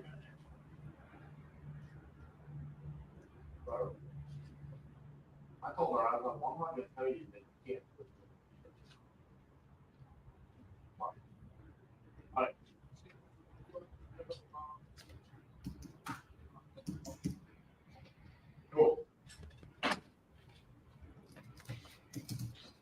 All right, Justin got the deal with Brenda. Let's go. So the deal there is she still does have that hedge fund she's talking to. Were you on here when I brought her on the live? I was not on with you guys, but I was listening to it. Right. So she's sending photos tomorrow, all of that. So there you go, Tori. The street lives. We have a deal that we're dispoing tomorrow. We're counting that. All right. Did you send me in the private chat? Yeah, I did. All right. So she signed with you guys. Yeah. Nice. She'll be in the university next week. Oh, very cool. Did you offer her that as a part of the offer? Yeah, that's the deal. She makes no money on it. We make the whole wholesale fee, but she gets to learn wholesaling from us. Ah, very cool. But she was the owner, or? Yeah, she owns it. Oh, dang. Okay. She bought it to flip. Got it. She That's doesn't right. She wants to learn wholesaling. Yep.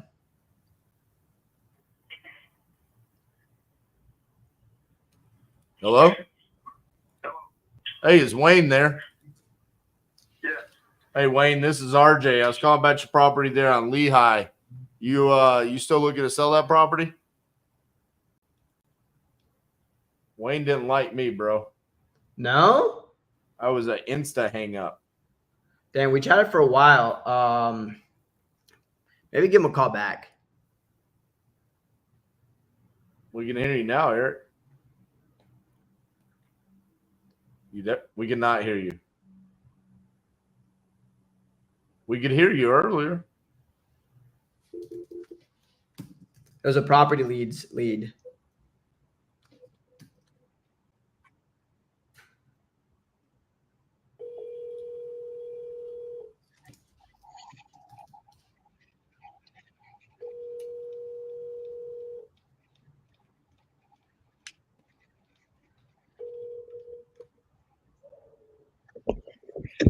Come on, Wayne.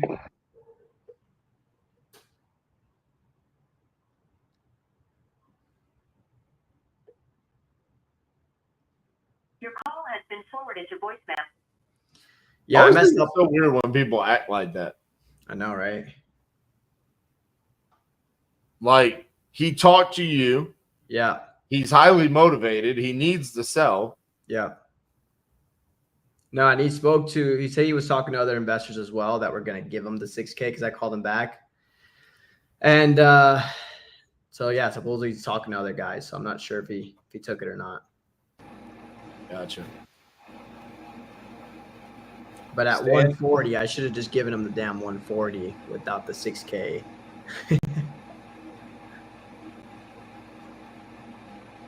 I messed up.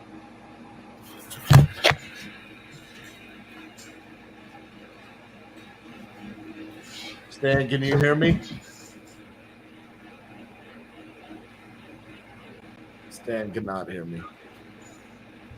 Well, on that stuff there, man, I mean, I wouldn't get too lost on, hey, you messed up. I mean, you made the offer. It sounds like he got confused about how it was going to go down. Yeah. I mean, we have to get a title commitment back. I mean, we have to understand that there's clear title on it. I mean, dude, there's so many times that people don't know. Like, I'll never forget the one where the guy's wife did money laundering and she ended up being in prison, and then she died in prison, and we got the property under contract. We disposed it, and come to find out there was a $200,000 judgment placed on his property because his deceased ex-wife had that $200,000 judgment placed on the real estate from her money laundering days. Shit. And we had the property under contract for like $54,000 or something. Oh, and it had a $200,000 judgment, and he didn't know about it. Right. And so we eventually got it cleared. But I mean, it's like, dude, there's so many stories that I've had over the years where it's like people don't actually know that there's liens and stuff going on their properties. We can't take that risk, you know? Mm-hmm. Or we don't even know if it's actually his. Right. Exactly. All right, let's see what I got here. Come on, Wayne. Why didn't you pick up? I don't know. That was weird. His wife passed away recently. Like, there was a lot of motivation there. Just wanted to move closer to family in Orlando.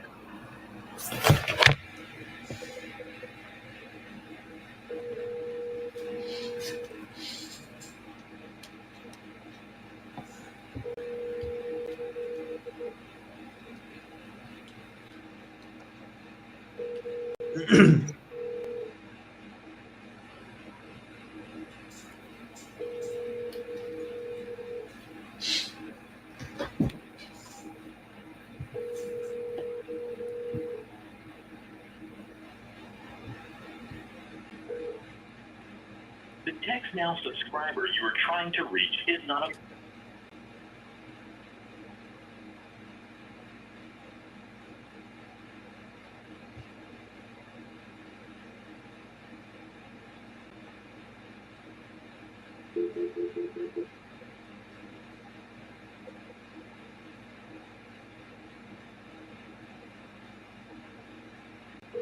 Your call has been forwarded to voicemail.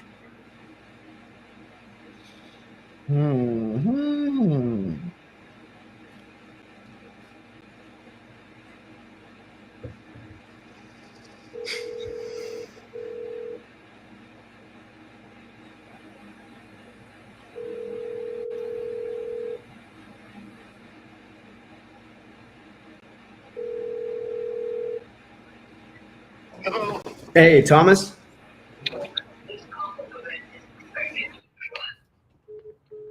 Well, another hang up.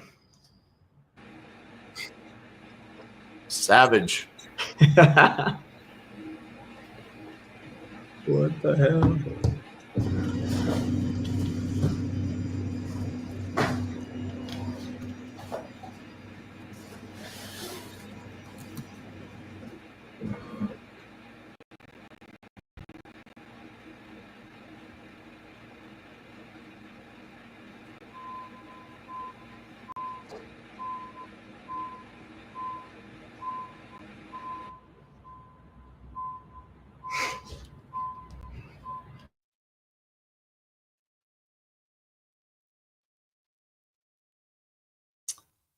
All right.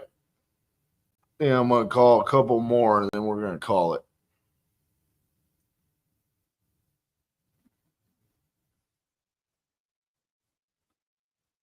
Got to be strategic about which ones I'm about to buy here.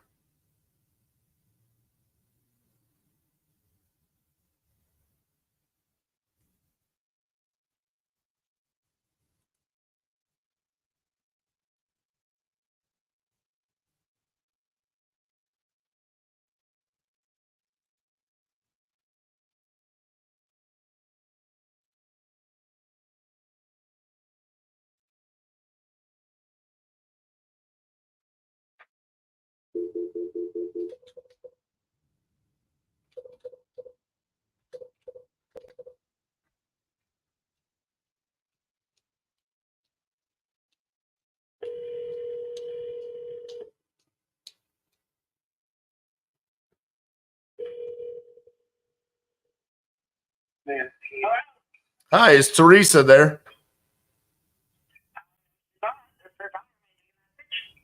Yeah, this is RJ Bates. I was calling about her property on Colorado Avenue. Looked like she filled out a form saying that she was looking to sell that property.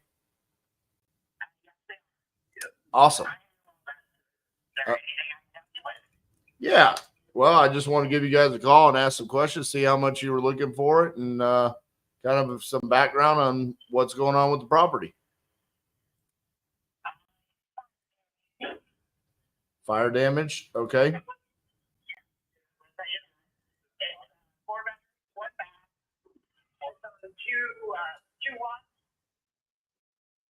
Okay.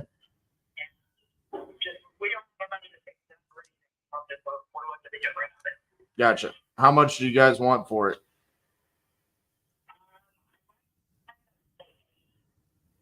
Say that again.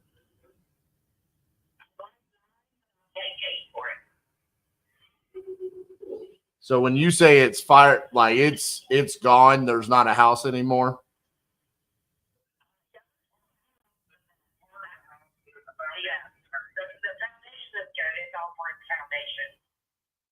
Okay.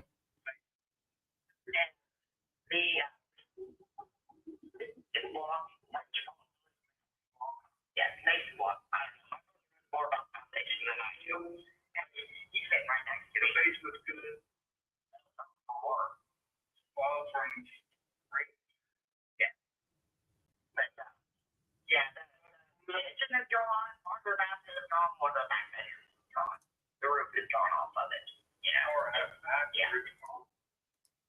It's got significant fire damage. Gotcha. So basically, it's kind of at the point where it's just worth lot value at this point. Yeah. It's knocked down and rebuilt. Gotcha. All right. So you're 8,000-9,000. That's what you're looking for. The two ones together appraised at 22, but if I can get, at least 8 out of it, I'd be happy. Okay. Yeah, we could probably make.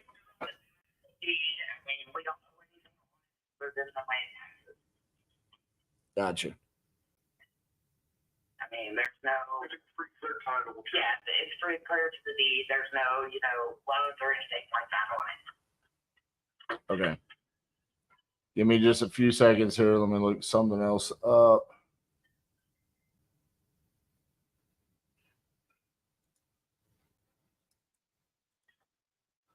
So it's Teresa is your mom, so she's the one selling it. You guys are the ones that are handling all this, but she is the one that would have to sign for this. Yeah, she just left me a charge every day because one, she works a lot, and two, she doesn't quite understand on what she's doing with selling a property or anything like that. Right, understood.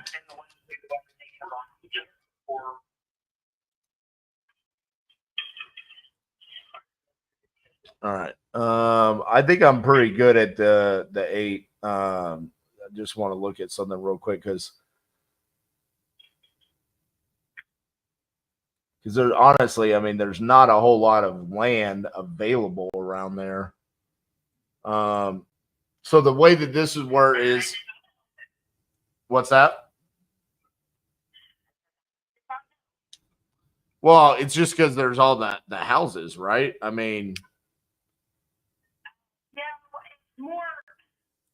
You're lucky to find the purchase in this way, honestly, because everything is like tourist attraction. right.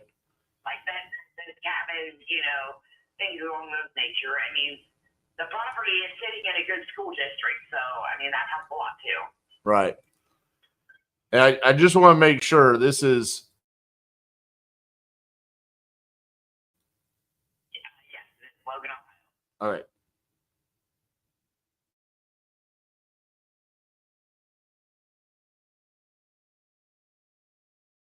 Four three one three eight. Okay. Again? Yeah. Oh, Lord. Okay. Let me. Yeah. He's her diabetic, so I don't know what you still think that lunch camera would be. I see. Okay. Let me relook something up here. Yeah. This. What I was looking up was a property in Colorado. Like this, like. Yeah, it's a property on Colorado Avenue in Grand Junction, Colorado. So let me. I was like, what do you mean there? You didn't know that there's a lot of houses. I mean, I'm like, this is smack dab in the middle of a subdivision. I mean, there's no land. I mean, it's just houses. Okay, let me look this up real quick here. Now that I have the.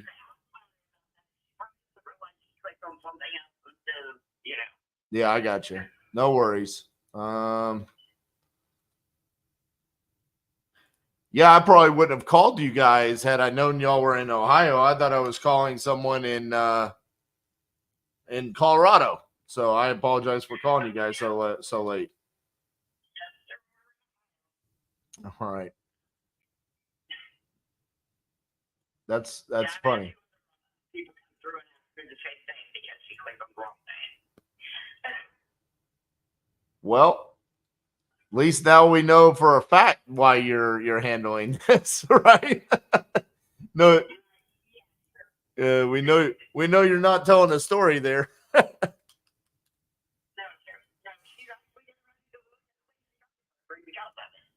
Yeah. She's not too diabetic. She's starting to lose her eyesight. Because she doesn't drive anymore. I drive her everywhere we need to go. Gotcha. All right. So this is a little bit harder to analyze here. One point we have it listed on Zillow. I mean, they still have pictures of the house. Yeah.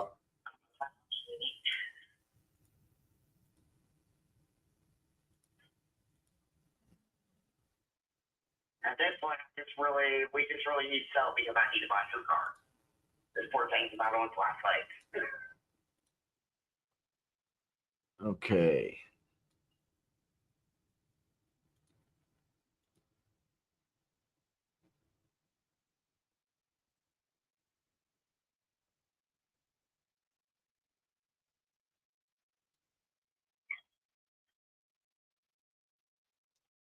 Dang it. Thought this was going to be easy. All right. No, it's okay. I just hate when I have the warm and fuzzies inside and then I have to come back and say I can't do that. I think I need to be closer to 5. Or when she gets off work. Yeah, I think I can make 5 work. I don't think I can make 8 work. Let me look one last thing up. Hold on one second. Yeah, because like I said, the city auditor above has it appraised at 22. Just for the lots. Okay, but you're saying it's 2 lots, right? Yeah, it's 2 lots in 1. Okay, well, hold on. Maybe that makes a difference. Let me see. Yeah, the property was purchased back in 1955.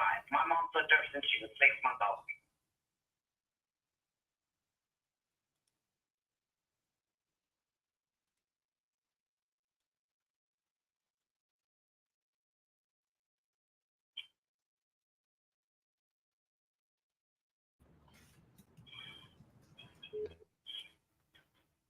Okay, so when you're saying it's 2 lots, are you including that? Is that vacant lot right next to it? Like, is it I see. So do they have 2 different parcels? Between the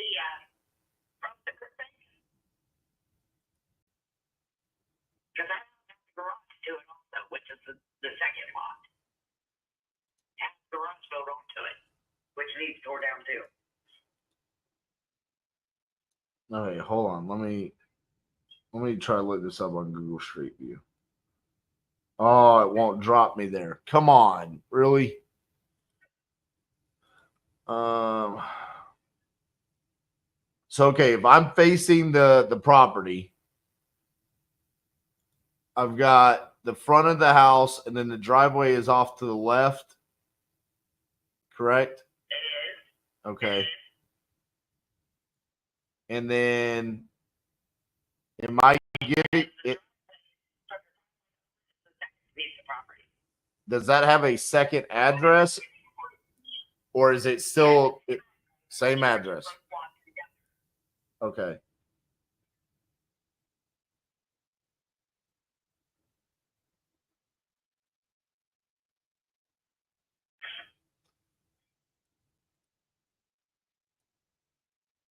All right, let's do it.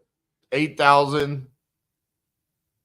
8,000. We're getting both of those lots. All right, let's do it. All right, I need an email address to be able to send the contract over to. What's an email address that I can send that to?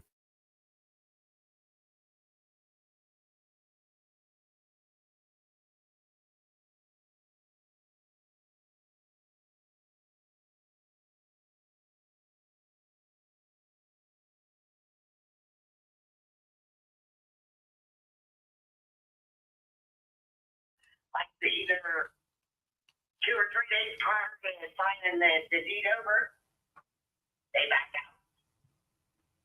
That's happened to you time and time again? Okay. The day the house was to be, the deed was to be signed over, and they sent me an email that morning, and we were supposed to meet them like 2 hours earlier than that. Why was that? Because were they trying to wholesale it?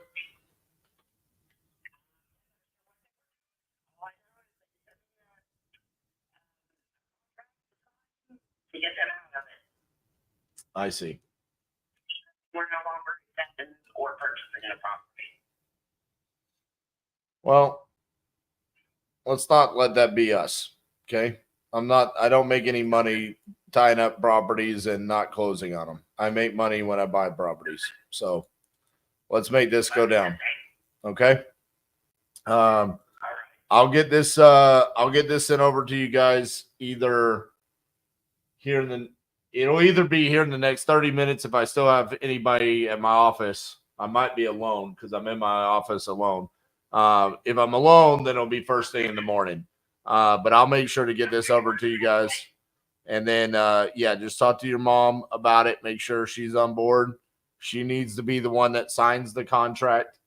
Yep. And then we'll go. Email so that I can pull it up on my laptop, and I can read everything to her, and she can see it a little easier. Okay. And then once she signs that, then we'll send it over to the title company and we'll get the process started. Okay. All right. Thank you guys. Appreciate y'all. All right. Bye-bye. Vacant land. What's hilarious? Are y'all on the phone?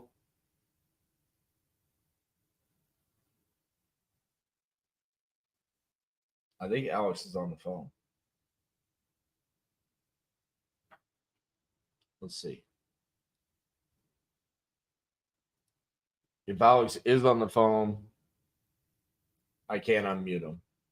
So what's funny about that is I bought multiple vacant land leads today. This was not a vacant land. This was a full gut, needs everything lead, but it was fire damage and it needs to be torn down. And I get it. Cracks me up. Try to get stuff. All right.